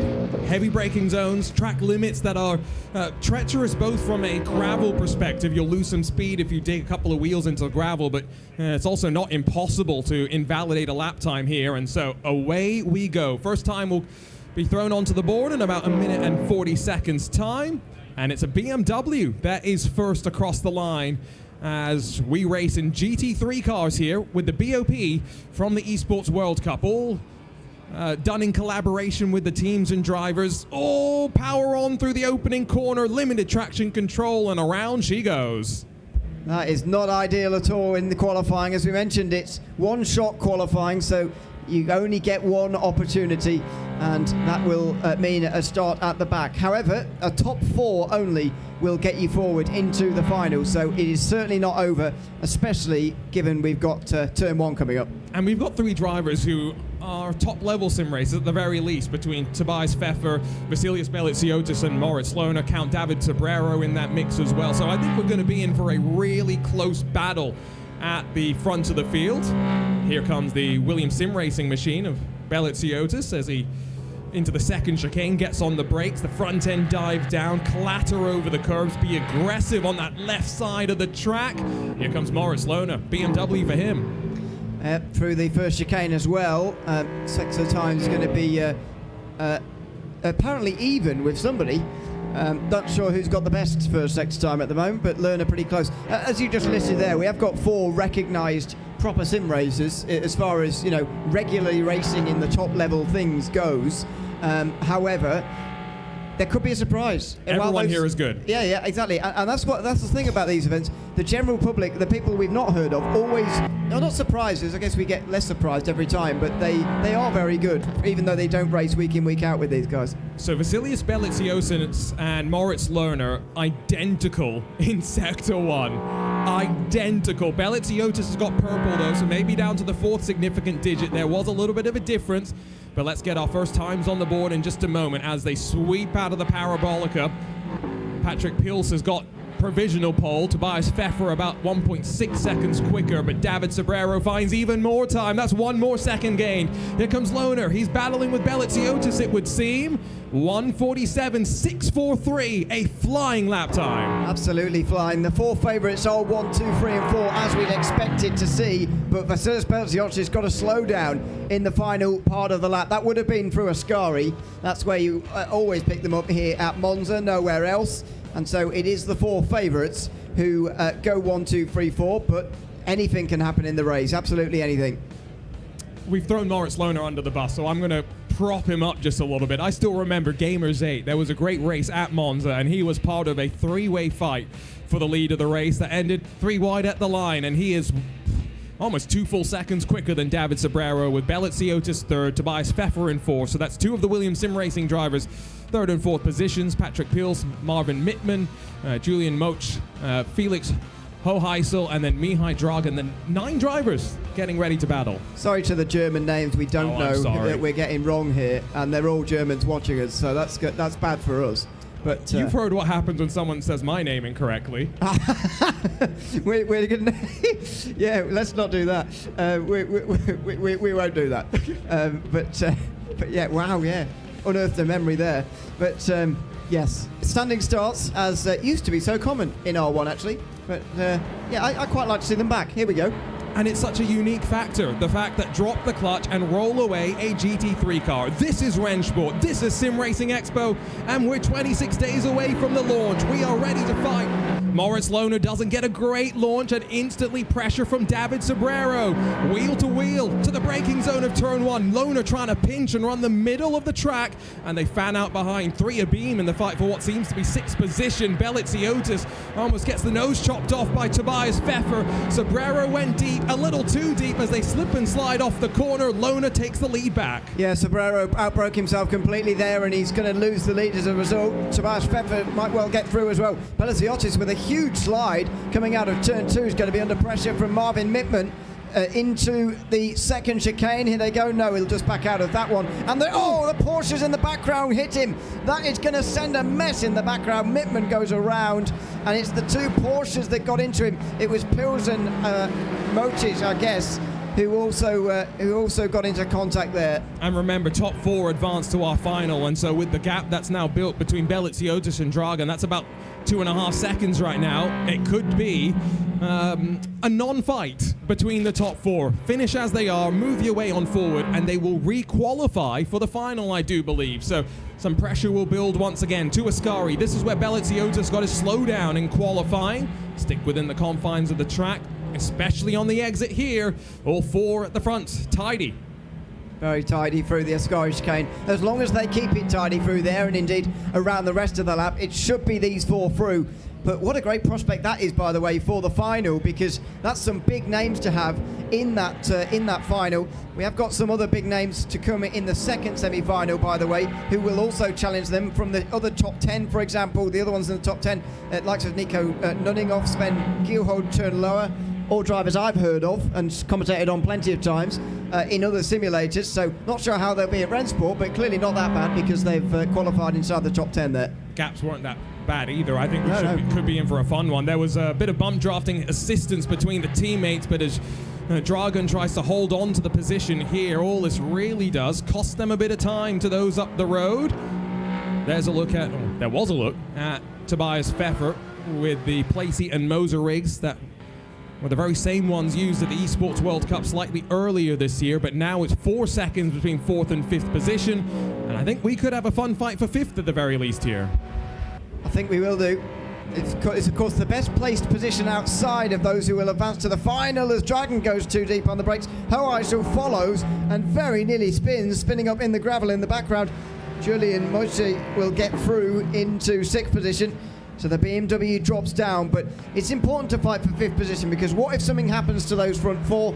You'll be the first one to pick up the pieces if indeed you are in that 5th place. But what's the first rule of racing? Whether it's sim or real?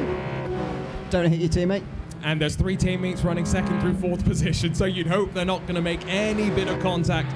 Otherwise, Jake Hammond might have a bit of a word with them. Up towards Ascari, the BMW trying to put some pressure on, puts the Porsche in the middle of the track, sweeping into the left. A little unsettled, but decently off the corner as they continue their fight. These are only 5-lap races as well, so they are short but sweet, and a great run off the corner. Porsche left vulnerable. Yeah, shorter than the R1 races, of course, so proper sprint race. As Horizon gets to the outside line now into the final turn. He'll go right round by the looks of things. Well, not quite clear yet, and now he does get clear.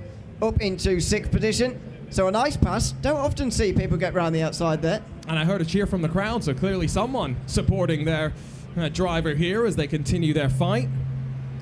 From up above, we take this great look on the main straight here at Monza. That draft so powerful. The Porsche makes some contact with the left rear. Bit of argy-bargy into the brake zone. BMW gets it wound down in time. A little bit wide.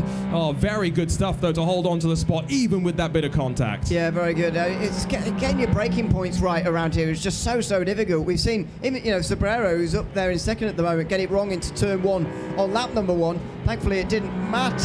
That's Pilotiotis getting very slidey through the chicane. Yeah, thankfully it didn't matter, but so difficult to spot your braking points, and you're coming from such a high speed to such a low speed so often that it's a real challenge. And one thing that Max Verstappen actually said after his debut in the GT3 cars, as both Beliziotis and Pfeffer are off into the gravel on Ascari 2, he said that the difference between Formula 1 and GT3 was really in the braking. If you're 5 meters or even half a meter late on your braking point in an F1 car, you've got the downforce, you've got the brakes to slow down. In a GT3 car, it's a very different story, and so that consistency that we always talk about, Ewan, from the top level of sim racers, that's why it's so important. I find it hard to believe the F1 car is not different in other ways, but it just means most. Did you say that? Most different, Probably. I suppose. Probably, yeah. Probably. That's probably what he means. But anyway, it's hard to believe that through the last twisty section of the Nordschleife, an F1 car wouldn't really be very different to a GT3. Oh, the downforce would be mega. I know, yeah. Dangerous, in fact. But we don't do it in real life anymore, of course. He's probably done it in the sim before, I would imagine. That's the benefit of the sim. Exactly, yeah. Talk about it all the time. Do things you can't do in real life with the sim. That's what it's for, in my opinion, anyway. So yeah, no, I absolutely can't believe it, because they're heavy as well. I know F1 cars are getting heavier, but these cars are heavy, really. They're proper cars. Originally, these cars obviously made for the road and stuff. Obviously, they're modified and whatever for GT3 racing, but at first design meetings, they're not thinking about what the braking performance at Turn 1 and Monza's like. To be fair, heavily modified from their road car. Yeah. If you do want to get a race car for the road, look at a GT4 equivalent. The Porsche Cayman shares about 65% of the parts in its GT4 variant, so definitely something to look at. Moritz Lohner, 2.3 seconds. Trying to spin the car around. He's got a wry smile on his face as well. The Gap was trying to spin the car around. He's got a wry smile on his face as well. Significant enough that with 1 lap still left to go, it's not done and dusted. Here comes the Mercedes Dragon with a whole head of steam. Oh my goodness, this could be a massive shock for Beliziotis, who is still smiling. It's not a smile out of happiness. He's down to 5th position, and he's got 1 more lap to try and get this 4th place back again. The top 4 qualify, of course, for that final from this first semi-final of the afternoon, and Dragon has got just 1 lap around Monza to hold on to the all-important 4th position. And was that just a little bit greedy on the right foot? Sim racers like to use traction control set to 0 and leave it to their right foot to control. Slips up the inside into the opening corner for the final time. Mercedes on Mercedes fight, but not much Dragon can really do to fight back here, and a good exit from Beliziotis that will relieve the pressure down to the 2nd chicane. Oh, what drama. A big scare. I think he's going to be okay, but that was a huge scare for Vasilis Beliziotis, who certainly wouldn't have been smiling if he hadn't made the final, that's for sure. He's just about going to manage it, I think, although be under a lot of pressure from Dragon here.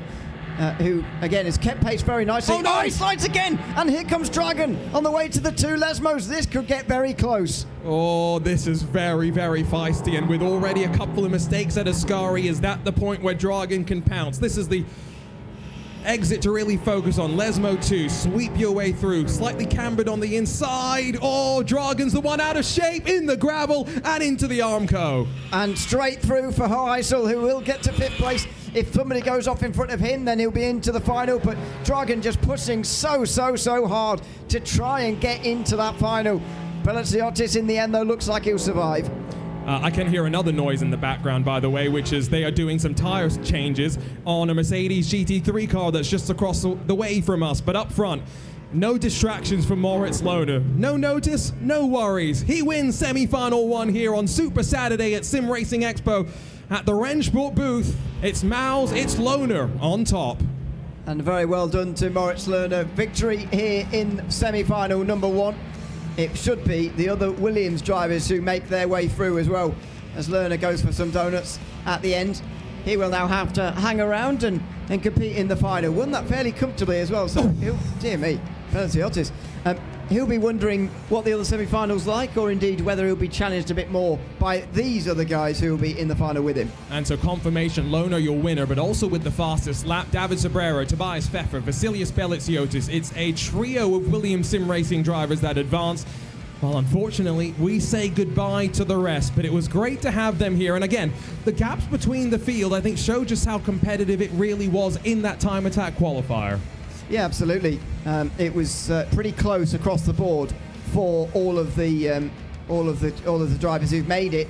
18 very good drivers indeed. So we should get 8 of them out of the final, and indeed we'll see those in a moment. Here are the first 4, though. Round of applause for those in the first semi-final of this afternoon in our daily competition. So it's time for us to switch the rigs around and get our second group of drivers into position. And we will be back with that second race. I tell you what, let's meander away from our booth once again. Let's not talk to Moritz. We've already talked to him once. Instead, let's go talk to Vasilius Pelliciotis. I have to drag him into range of the microphone, unfortunately. So sorry, Vasilius, but wow, what a race! How loose was that car? How much were you struggling with the balance? I mean, overall, just the feeling was not here. It's obviously like a very unusual area where you are, like you're not used to the equipment and stuff like that and to its settings. So I was struggling a little bit with that. I think you could see it, especially in quali already with the off track. And yeah, then at that point, I just went into Ascari, went a little bit too hard on the curbs, and unfortunately lost the car. That's how racing is, sadly. So yeah, it's fine. You have a lot of experience on other sims. What's the thing that stands out to you when you jump onto RENNSPORT? What do you enjoy? I think what I like a lot about RENNSPORT is it's a sim where I just jump in, and I just, like, in other sims I need like hours to get fast again, but here it's like I need a couple of minutes, maybe half an hour, and then I have the feeling again. So that's a very special thing about RENNSPORT. The sim itself, I personally enjoy a lot, driving-wise as well. So compared to other sims here, I have less difficulties. If we were to put you, Tobias, and David on track together, 1v1v1, who wins? I mean, that's a pretty difficult question, especially when others are looking at me, when the competition is looking at me. It's gonna be hard. It would be selfish if I would say it's gonna be me, so I'm gonna be a bit respectful here on this side and just see yeah, how it goes. Well, we'll see you in the final. Thanks for the chat. Very interesting race to say the very least, Ewan, as we get to see the second group of drivers slide their way in. And this is a group of drivers that you're a bit more familiar with than I am. Yeah, well, I know a few of them, yeah, from other simulators and so on. And again, we're going to learn some new names out of this once again, which is what these events are all about. We always see it in these LAN events, and again, they always surprise you, although less and less every time, obviously, as we do them. Always surprising just how close they are to the professionals. It shows how, you know, professionals are not sort of miles and miles away from the rest. They're sort of just, you know, just about ahead of the rest, and they are the top of the top, obviously. But there's plenty of them snapping at their heels and getting better all the time as well. It's remarkable how many people I talk to in the IMSA paddock who talk about their experience in sim racing, and they always say, wow, it's competitive, wow, the talent is there, and I think we often get to talk about that. We don't often get to recognize that, so I wholeheartedly agree with you.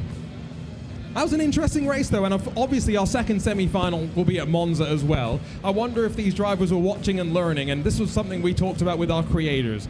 Will they dial up the traction control slightly to avoid the slipping around that we've seen today? Yeah, and because they're a little bit more knowledgeable than us, will they know, well, they will know that what the setting is and how to change it indeed as well, so that'll be good. But yeah, it is fastest to not run it if you can manage it yourself, but as we've said, it is very, very hard. And as I think Vasilis was sort of alluding to there, even the guys who do it all the time are a bit out of practice at the moment. The World Cup was quite a while ago, and they will have had a bit of a break after that, because obviously the preparation for a big tournament like that is absolutely massive, and the the sort of intense stress of it all as well is something you need a break from at the end of it. So they've had a long break, and you could see in the way that they were sliding the car. Normally you are sliding the cars in RENNSPORT, that's normal, but the extent. Yeah, the extent to which they looked like they were a little bit out of control at times, and that was a feature of that race there. But yeah, it was the favourites who made it through that first semi-final, and no surprises. But we are going to see some new names in that final because of this second semi-final we've got coming up. So while we wait for drivers to get situated, let's talk about what's to come in RENNSPORT land. Of course, the 26 days away, 13th of November. You'll get the full console launch alongside of crossplay with PC. There's a handful of new cars to look forward to. The McLaren 720S GT3, a couple of other GT3 cars as well, including the glorious Ford Mustang, available for those as a special perk if you pre-order the standard edition and the deluxe edition of the game. A Porsche 911 GT3R Evo and the RENNSPORT Founders Track, all alongside, for the first time, single player with AI and a championship mode. Absolutely, and I know because we talked about it yesterday, we're very much offline enjoyers, single player enjoyers of like the AI and so on. Yeah, not of AI, but of the AI in the simulator. Yeah, no, it's a lot of fun, and it is important to remember. We often get caught up in it sometimes. We do events like this, we do LAN events, we often do a lot of leagues online, whatever. You forget there's a whole player base who have never touched the online side of things and don't want to either, and that's fair enough. You can absolutely see why, and there has got to be somewhere for them to go therefore as well. They probably don't want to drive on their own all the time, they just don't want to drive online. So single player mode like that, really important to first of all have that in the first place. Obviously good. Championship mode though is something that is really good, because if you can have something pre-made for you that you can properly get that feel of a championship with the AI, that's that you don't see that replicated very often in sim racing, and so yeah, that's something I'm looking forward to, definitely. You talk about offline enjoyers. I said this yesterday in our Creator Cup stream that we did. I still remember being at Daytona for the first time. I went up in the grandstands. It was about 10 o'clock in the morning. We'd already done about 19 hours of the Daytona 24. I break out my Steam Deck, I load up RENNSPORT, and I start driving around it. Daytona virtually, while at Daytona with the GT3 cars. Only thing that could have made that cooler would have been having some AI in the mix as well.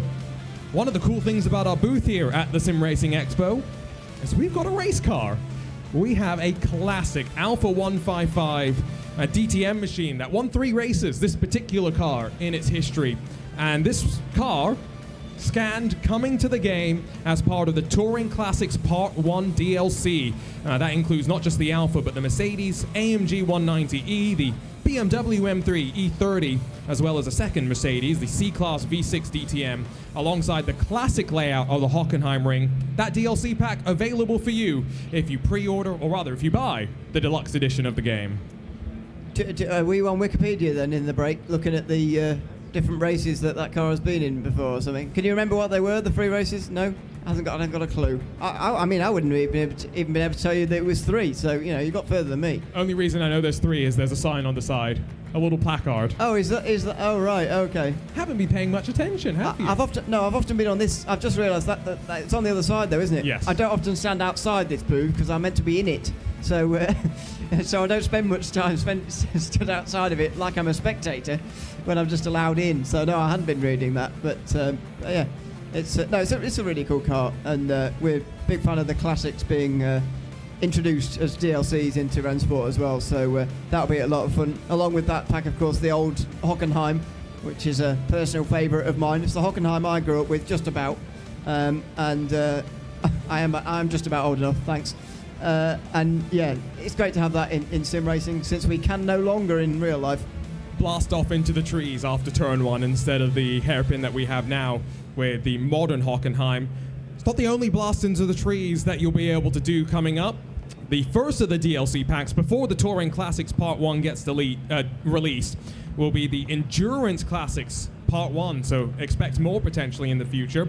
The Porsche 911 GT1, joined by the Mercedes CLK, the legendary CLK LM, the Porsche 956, 3 cars, but the addition of the Circuit de la Sarthe as part of the Endurance Classic Part 1 DLC, again, available to all those that buy the deluxe edition of the game. Standard edition buyers can also buy the DLC. I don't know. I'm excited for the Circuit de la Sarthe. Can you imagine ESL R1 races with that? Yeah, I mean, it'd be different. It would be different. Would it not be a bit like the races at Daytona right now? Yes.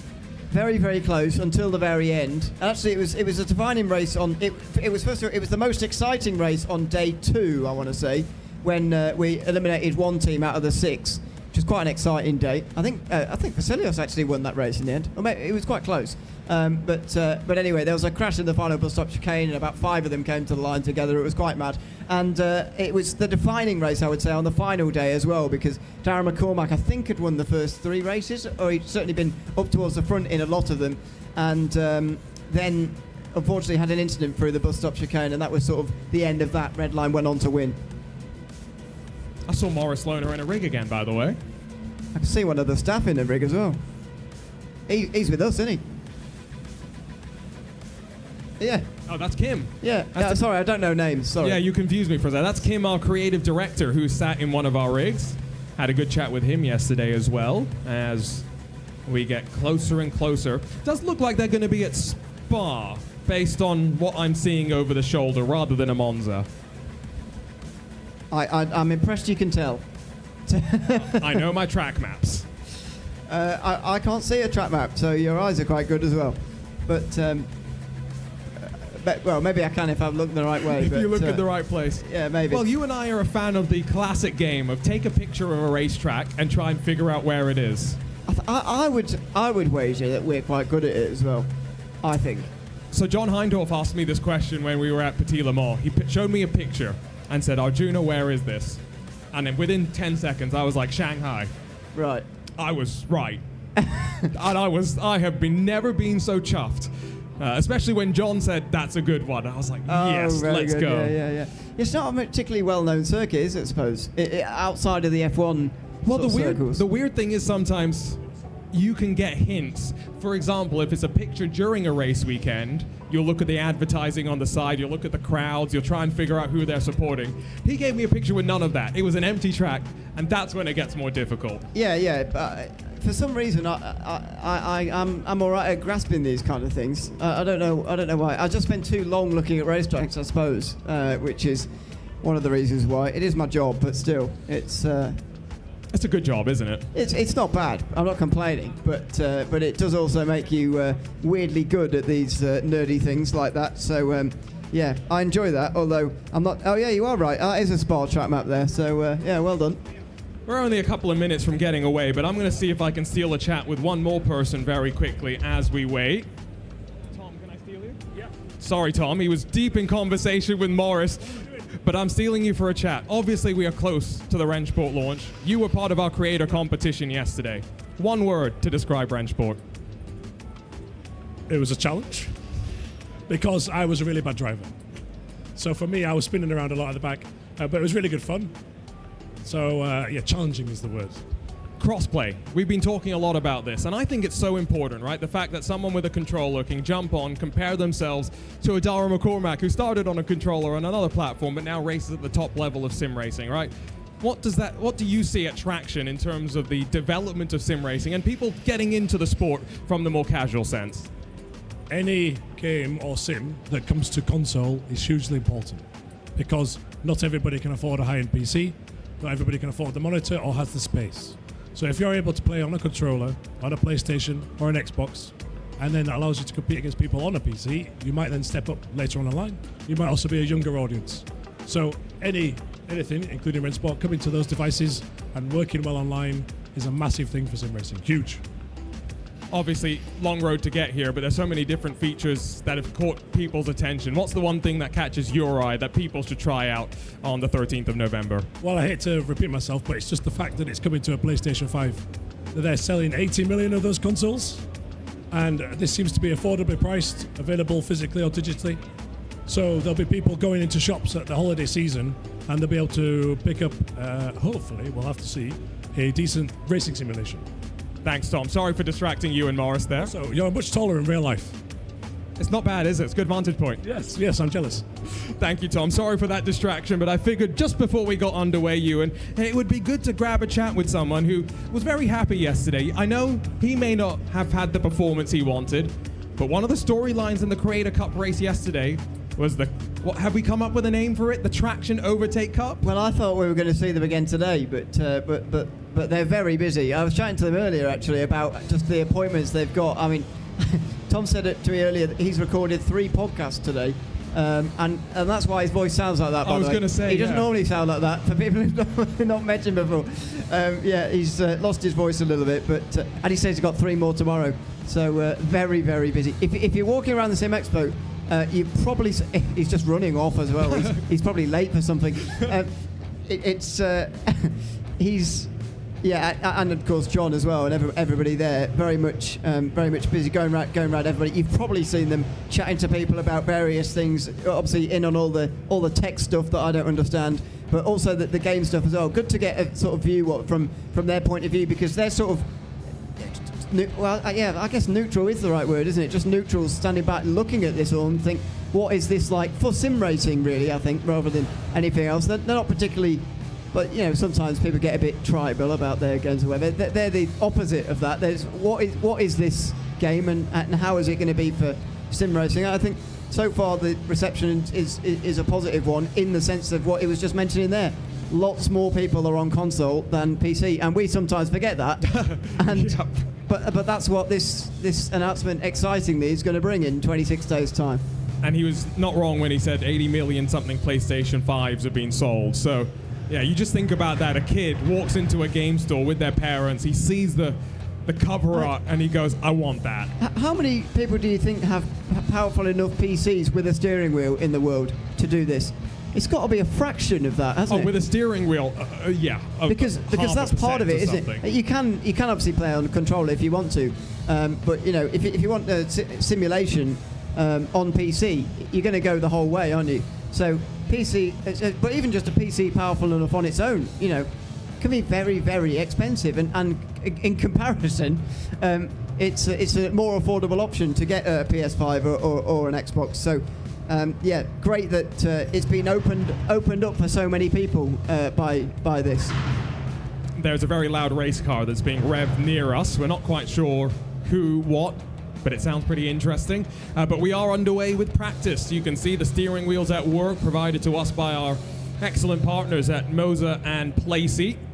The winner of today's competition walks away with a Moser prize bundle alongside the deluxe edition of the game. So some goodies to add to the fun as well. And like we were wondering, it is at Spa that we get ready for the second semi-final. It is indeed. And as you were speculating as well, we do have Moritz Lerner in it, along with our staff member as well there. So, Kim, thanks. Sorry. I've met so many people, I've forgotten everyone's name. What's your name again? I'm joking. What are they going to do with Moritz then, if he finishes in the top 4 again? It's a good question. He can't duplicate himself, so... he needs to try harder. What's going to happen there? Has to make him drive 2 rigs in one go, reaching over at the steering wheel at the other one. No, I don't know what they're going to do. Well, technically, you only need 1 foot to control a brake and a throttle. Can you imagine? So, you have to be quite flexible. Oh, very flexible. Spread yourself across multiple rigs. I'm not sure I could do that. to be honest. But have to place them a bit closer together. But I guess it is feasibly possible. But no, it's more going to be about the other guys, isn't it, and who makes it into the final as well. Dare I say, a less difficult semi-final maybe. That strength of field, if we want to call it that, in the previous semi-final was very high, I would say, and so this one it will be obviously a bit lower. Still waiting to see the full list of names as well. I think one of the reasons Moritz is back in the rig is obviously this is a public expo. I think we may have missed a couple of drivers who didn't come back in time, unfortunately. They could have set their time 5 hours ago, after all. So, yeah, especially if it was one of the early ones. Difficult to get them back. But Spa's a good track, and historically, it's produced some great racing as well. As we're grabbing a quick look at the practice times. It's Yuri Kastorp racing as well. How can't we see him? Oh yeah, I can see the top of it. I can just about see the top of his head. I didn't realise. There he is. They're on the other side of the stage. We can't see them, although I can see Yuri. But we'll see if we can grab him. I think the mic does work over there, by the way, so if you want to give it a go. So the drivers, Nico Nuninghoff, Yuri Kastorp, Moritz Lohner, Mihai Dragan, Marvin Mittman, Kim Oramark, Lennox Muth, Luca Hundorf, and David Sobrero. So we got a few repeat drivers from our first semi-final. But Mittman didn't make it, so he may well have a chance to do it again here and maybe get into the final. So he was involved in that incident with a couple of Porsches at Monza. I have an update. Hello? This is our final. I suspected that might happen. So Tobias and Vasilios are... apparently not here. Not here? And I've also been told that R1 competitors are not eligible for the prizes. Oh. To be fair, they don't need any more hardware. Yeah, well, exactly, yeah. They shouldn't be eligible, I would say. But so Lerner and Kasdorp are out then. Well, they're there, but they're not. They're not going to win. But they're out. They're not going to be given any. RENNSPORT's given them enough. They're not going to be getting anything for it. So yeah, who else is going to win? I guess Sobrero's got to be the favourite in that scenario then. Yeah, this will be interesting. I'm curious how it's going to play out. Spa's also a track where I think teamwork could come into play. So if you're Yuri and you're Moritz, you could work together here and pull away from the rest of the field. Obviously, not eligible for prizes, but you always want to win a race that you're in. I think they're more likely, it might be one of those 1 and 2, yes, but I reckon it's more likely they're going to have a laugh battling. Oh, they're going to crash into each other. Well, not necessarily, but that might happen as well, yeah. I think they'll just have a laugh while battling away, to be honest. Don't forget, we have more action tomorrow from the SimRacing Expo. If today is Super Saturday, tomorrow is also Super Sunday. Although, unfortunately, I won't be here, so you'll have Ewan O'Leary, and I've heard a Will Chadwick might be joining you as well. Yeah, at least for a little bit. I might rope him into the whole thing. but yeah, he was over earlier admiring some forklift simulators, which he was very excited about. So maybe forklift simulator. Have you not seen them? No. But maybe I have, and I just thought it was a tractor sim or something. You probably walked past it, yeah. But he was very excited by forklift simulator. So yeah, if I can pull him off one of those, then I'll bring him here.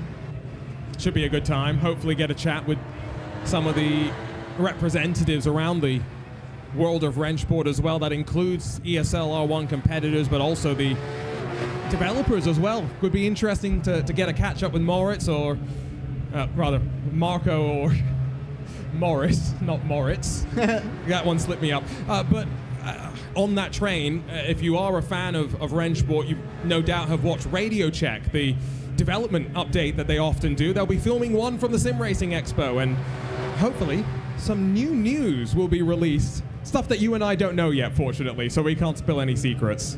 Well, I'm glad about that, because when people tell me things I can't say, I just freeze up. So we're in qualifying. I'll answer that in a second, but we're just in qualifying at the moment. Sobrero 3 tenths in front of Kastorp at the moment, although we haven't seen Moritz Lerner yet, who I suspect might be doing a Daniel Morad maybe and starting to the back. There we go. Oh, maybe not. Moritz Lohner, 8 tenths to the clear, and pole position once again. Marvin Mittman crosses the line and jumps up to 4th position, although he's duplicated on the timing tower, so I'm not quite sure which one is the real Marvin. No, I'm not sure either, because he would be up there at the moment winning prizes, so not sure which one is the real him for now, but yeah. I thought Moritz Lerner was starting at the back because he was taking a while to get his time in, but it just turned out he's one of the last ones. He's going to take first ahead of David Sobrero by 3.7 seconds. Tobias Pfeffer is there. What is that list? Oh, that's the previous race winners list. Oh, you're right, I think. There we go. Anyway, here we go. So we just wait for everyone to get ready before the lights come up. Standing start in GT3 cars. Not easy by any means. Only something that traditionally they would do off the pit lane up to a speed of about 60 kilometers an hour. But it's going to be full charge ahead into the opening corner as we close out Super Saturday here at the SimRacing Expo. This is RENNSPORT. This is the final. Off and away we go. Good start from Moritz Lohner, but the pressure from David Sobrero. Here comes the Porsche. 3 wide. Mercedes sweeps around the outside, and Sobrero will lead on the charge down to Eau Rouge. Moritz Lohner bullied off the track. Yeah, and Yuri Kasdorp's going to slip through on both of them, is he? Oh, side-by-side contact with the Mercedes, who go into the pit wall as well as they come down the hill. They're still hitting each other. Surely they're going to have an incident over the top of Eau Rouge, and no, they just get single file in time. That was physical on this start as we run up towards Les Combes. Interesting race start, to say the very least. We've only got 5 laps of racing to play out here as we work our way through this final in the competition. Bit of a battle towards the tail end of the pack as we look at this great drone shot from up above. But Sobrero from Mittman, from Kastorp, who's up to second. Contact between the Porsche and the Mercedes. BMW slips through. Yeah, they'll both drop to the back of the field. Still going. Very nearly making contact again into Malmedy. They just about get away with it this time. It's Oremark and Dragon, who was in the previous race as well, Miha Dragon. Just missed out on the top 4, but is in the final anyway, why not? And has moved up to 8th place. Unfortunately, though, incidents off the start are going to take them out the back. That's creative director Kim, by the way. Lots of good stories to tell about the road to the 13th of November and the journey that has been the development of RENNSPORT. There is David Sobrero, who is quite remarkably 2.3 seconds clear of Yuri Kastorp. Is Kastorp and Lohner going to have the ding-dong fight that you were talking about, Ewan? Well, I was suspecting they'd be 1 and 2, to be honest, before they do that, but maybe they will just do it anyway, since they won't be taking this race too seriously. Saw them laughing and joking a little bit between the qualifying and the race, just chatting about qualifying times. Not quite on the R1 pace by any means, because it's very much off-season for them. Nevertheless, they are still very quick, and it will start to come back over this race. I think this is Lerner defending his 3rd place. I think it's Kastorp, actually, as into Blanchimont. Thought about trying to pop to the outside, but that's a dangerous position to leave yourself in. Here comes Marvin Mittman then to try and slip up the inside. All this does really is let Moritz Lohner get released. He's already within 1.8 seconds of your race leader, and David Sobrero will feel the heat sooner rather than later as Mittman puts the power down and slide out of the final corner. Yeah, if Lohner puts in some of the speed that he was showing in qualifying, then he will catch up to David Sobrero by the end. There goes Mittman down the inside. Oh, close. Kastorp just giving him a Porsche's width on the inside line in towards turn at number 1. But Kastorp keeps the place rather through La Source this time round. As they come through Eau Rouge now, though, Mittman will be all over him as they get towards Les Combes. The Porsche very, very good over the top of the crest, but almost too good. Now stalls out as he tries to pop out a draft and pull alongside. Left on the outside as they climb the Camel on the run up towards Les Combes. Lohner's within 7/10 of Sobrero. He's on a flyer right now, but Mittman can't find his way through around the outside. Tries the cutback. Oh, but Kastorp stern on the defense. Very stern indeed from Yuri Kasdorp, as we know him to be in these situations. Going to defend again into the right-hander, Bruxelles. Kasdorp pulls in front though and keeps 3rd again for now. Lerner is absolutely there though. You've got to feel sorry for David Sobrero. He's not got anywhere near as much of experience on RENNSPORT as Moritz Lohner has. And we were looking at the RENNSPORT app slightly earlier on. It shows you how many kilometers each of these drivers has driven. Moritz Lohner is 7th on the list all time with 168,170 kilometers in RENNSPORT. That is a lot of... it's more than most cars will do in their lifetime. Yeah. That's, 3 times around the world, more than, driven on RENNSPORT, and that's just in the last 2.5 years or so. We're remembering, of course, that in that list is some drivers who actually didn't do R1 from the very beginning, and they're the ones who have really put the miles in recently. But Lerner did start driving this in about late 22, early 23, I suppose. So it's understandable that he's got quite so much experience, I suppose, but that's still a very long way. If you're wondering who number 1 is, it's Kaiki Oliveira with 208,000 kilometers on the platform. Here comes Mittman, outside line for the Porsche, the gold Porsche, deep under the brakes. this is not really a corner where the switchback is always on. He gets onto the power aggressively as they run back up towards the line, but they're running out of lap times, running out of opportunities as well, as Lona within 4/10 of the leader. Another look from Mittman, but forces Kastorp to go deep. Here comes the chance. He's properly putting the pressure on at the moment, is Mittman, and he's going to have a look at Yuri Kastorp on the way to Eau Rouge here. Kastorp trying to put him off, Mittman trying to put him off. In towards the corner they go. They will get single file in time. He's just gone over the curb a bit wrong there, and he's going to have to use the slipstream now to catch back up. And slightly unsettled the car, slightly pushed it wide with some understeer as well, but this is the toe. The flat six sings out as the Porsche screams up the hill. Inside for Mittman. Can Kastorp try and send it around the outside? Does the BMW have the grip? Deep under the brakes. Oh, just about holding on to the track. Oh, Kastorp's putting on a defensive masterclass right now. And it's looking again here, Mittman. Does he have the overlap this time? Coming in towards Bruxelles? No, he has to back out of it. And Kastorp keeps the place once again, although he's under big pressure here. Moritz Lerner, by the way, has taken the overall lead. And starting to run away, we should say as well. He's already 6/10 to the good over David Sobrero, the Williams Sim Racing driver, with 2 laps to go. About 14 kilometers when we cross the line once again. Gotta say, all eyes are on this fight right now because Kastorp is doing everything he can to hold on. Mittman doing everything he can to find his way through, but it's a brick wall in front of him right now. Big slide through, piff paff there from Mittman. He's just got to try and force his way through somewhere almost. Not necessarily just serve him off the road, but he's definitely putting the pressure on here, and this is a really impressive performance considering he's driving against one of R1's first drivers back in 2023 when he started this journey along with the rest of us, did Yuri Kastorp. Mittman putting so much pressure on him right now and just cannot find a way through. Needs to keep going at this though.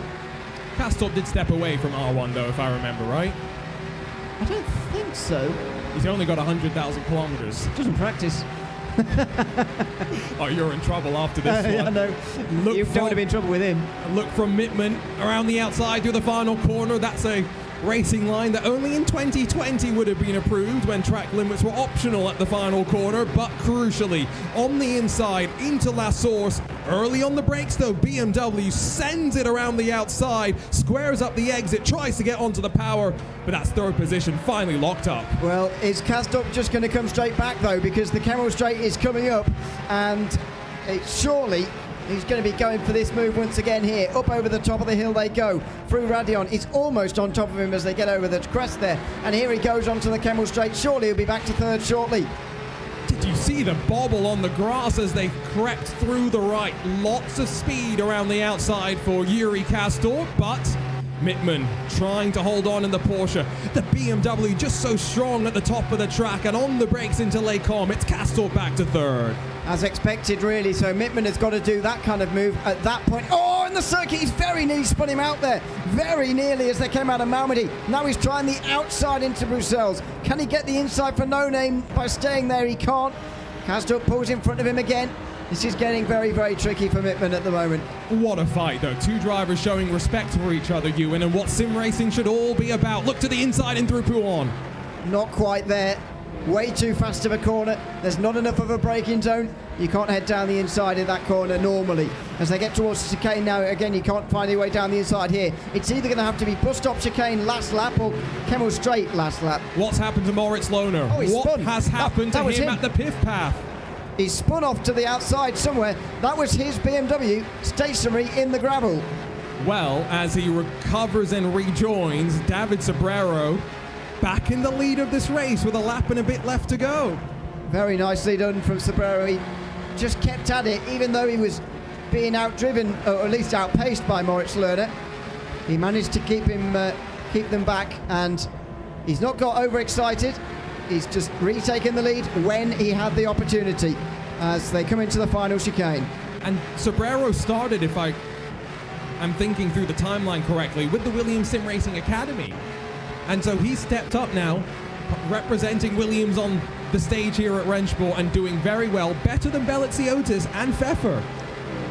One could say he left the community, and he's now a Williams Sim Racing driver. Shout out Zach Sweeney, back in the fight for third. Well, now it's actually the fight for second place as Mittman is back in front. Now, Can Moritz Lohner get close enough on this final lap to fight his way back onto the podium steps? We're about to find out. Well, he's a bit too far back at the moment, is Kastrup. 7/10 of a second as they go over the top of Eau Rouge here. And Mittman is certainly going to keep the lead, the second place rather. Now, will it be so at the bus stop though? This is a very impressive performance though, no matter what, from Mittman. I can't say I know him very well at all, but battling with Kastrup here, I know beating Lerner because of a spin, but Kastrup's got more experience than most on this sim. And very talented across the platforms, we should say as well, for Yuri, able to jump on and adapt his driving style to some degree. Or is that him really? Which one's actually Marvin Mittman? Yeah, we're not sure which one is the correct Marvin Mittman, are we? Not a clue, but that could be awkward. When one of us goes to chat to him earlier, calls him Marvin, it might not actually be him. So we'll try and figure that out in a moment. But 8 seconds the gap anyway, and it looks like Kastrup is going to be down to third. Sobrero though comfortably out front. Word in my ears just come through. It's not Marvin Mittman in second. It's Nico Nuninghoff. That does make sense. Nico, sorry. That does make sense. Yeah, not sure why he's joined on Marvin Mittman's account. Makes us a bit confused, but it's neither here nor there. He's done a great job, and Nuninghoff definitely one to watch moving forward. But David Sobrero, I mean, what a job he's done, right, as well. Better than his two teammates and stayed out of trouble. Yeah, exactly. And he's going to go on to win as a result here. 7.5 seconds the gap. He's not lost his focus at any point, not made a mistake at any point, and he's going to come through to win. And so on Super Saturday, here from the RENNSPORT booth, it is David Sobrero, Williams Sim Racing's own, that crosses the line, winner of the daily competition, walks away with the prize pool and the deluxe edition of RENNSPORT as well. Nuninghoff in second, Kastrup in third. Take a bow the top two. Absolutely. Nuninghoff, I know, has done a little bit of driving on RENNSPORT, but certainly not as much as those Maus drivers, and has done a very good job indeed to get to second. Luca Hundruff is going to come through here as well. So if those two Maus drivers are going to be eliminated from the order, then I guess third place, and the RENNSPORT Cap and Deluxe Edition will go to him instead. And so we'll get ready for our prize giveaway ceremony. But before that, I think what we need to do, make our way over and have a chat with David Sobrero. Now, this is where the microphone, Ewan's going to maybe cut out, so I'm going to let you do the talking for a bit. All right, I'll go through the race results while you're figuring that out. David Sobrero wins by 7.5 seconds in front of Nico Nuninghoff, with Yuri Kastrup also in the top 3. Moritz Lerner 4th. Luca Hundruff runs out the top 5. Bit of a gap back there with Marvin Mittman, Lennox Smith, Kim Oramark and Mihai Dragan rounding out the drivers. Arjuna is just grabbing David Sobrero at the moment for a chat, trying to find a place where he's going to be picked up nicely, get him in front of the camera, and he'll be able to soon have a chat with our race winner of our daily competition on Saturday at the Sim Expo. And so he is making his way over to us. What a drive from David Sobrero to keep his nose clean, to keep the car clean, and put himself in the right position at the right time. David, congratulations. Winner here on Saturday. How was it? Thank you. It was really good. First time I'm here in a LAN event, first time in SimExpo, and I was looking forward to do some kind of competition here. And yeah, it's really nice to be part of taking this. The race itself, I'm still getting used to the rig and to the build because it's different what I'm used to in RENNSPORT. Moritz was slightly faster than me, obviously, but I mean, I kept it clean and went to the finish and won it. We've asked a lot of people this. One word to describe RENNSPORT. I think this is a hard question. No, it's not. Unique. Unique. I like that. Easy as answer as well. So you say it's unique. What's one feature that you think for someone who hasn't had the chance to try the game out yet, what will they be looking forward to on 13th of November? For me, it's the driving style. It's something that I feel I can push the car as much as I want, and it's really rewarding because the game is really difficult to nail everything to be perfect, and it's so satisfying. I don't know how to say the word. Sorry. It's so satisfying. Yeah, sorry. It's so satisfying when you get everything right, and it motivates me to drive every day to be better and to participate in competitions like this one, for example. So congratulations. We'll give you your prize in a couple of seconds. Thank you. was going to try and chat to Nico Nuninghoff in his rig, but he's just left. So he ran away from you. He has run away, but you would, wouldn't you? So it looks like he's being brought to do the presentation. So we'll have a chat to him after those. And so let's give away our prizes. A big congratulations to David Sobrero, winner of a Moser Racing bundle and the deluxe edition of RENNSPORT. Let's get a round of applause for him. At least from me and Ewan. Yeah, from me and you. That's enough, I think. And second place, Nico Nuninghoff, winner of an artwork frame of the Jeddah track map, a beautiful piece of art, and the deluxe edition as well.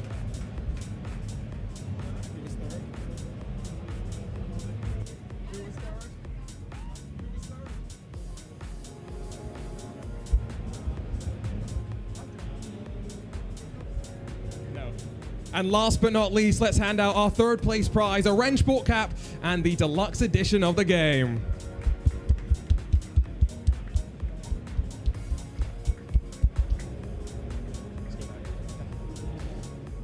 Well, what a Super Saturday. That wraps things up for the competition part of things, but if you are here at SimRacing Expo, our rigs will be open once again for you to jump behind the wheel to try the game out. 26 days away from the launch on the Xbox Store, on the PlayStation Store, and on Steam and the Epic Game Store as well. Ewan, I've had a lot of fun the last 2 days. I'm a little bit sad I won't be here with you tomorrow. Yeah, this is your last broadcast, so it's all going to go wrong now. But no, it has been great so far this week, from Friday to now, and of course Sunday evening as well when this event is over. It's been another fantastic year here at the SimRacing Expo, and to have RENNSPORT here again is brilliant. And of course competitions like this one as well. We're going to have another one of these tomorrow for more chances to win more stuff. If you want to come down to the RENNSPORT stands, then please do so. More free play and hot laps to come here later today for anybody who's at the event. And tomorrow, of course, where there's another chance to qualify. I'm really looking forward to the launch. It's been a wild journey of the last 3 years, and to watch it from the outside, to be able to be a small part of that journey has been quite fun, quite remarkable. But I think, Ewan, it may be time for you and I to jump on the rigs if we can get in line as well. I know, we'll have to. It's a very long queue, so we'll have to get in line with everybody else and make a fool of ourselves for the second day in a row. But yeah, it's great to come and try it. There's 11 rigs down here, so yeah, please do come and have a try. And then get yourself involved in 26 days' time with those on Xbox and PlayStation and PC, and whichever one you're going to choose. It's going to be great to be there when we launch. Pre-orders open already on consoles, on the Xbox Store, on the PlayStation Store. Pre-orders for PC coming soon on Steam and the Epic Game Store. But for our wonderful team at RENNSPORT and RaceSpot, for Ewan O'Leary, alongside myself, Arjuna Kankipati, signing off for Super Saturday from the SimRacing Expo at the RENNSPORT booth. We'll see you tomorrow with more action.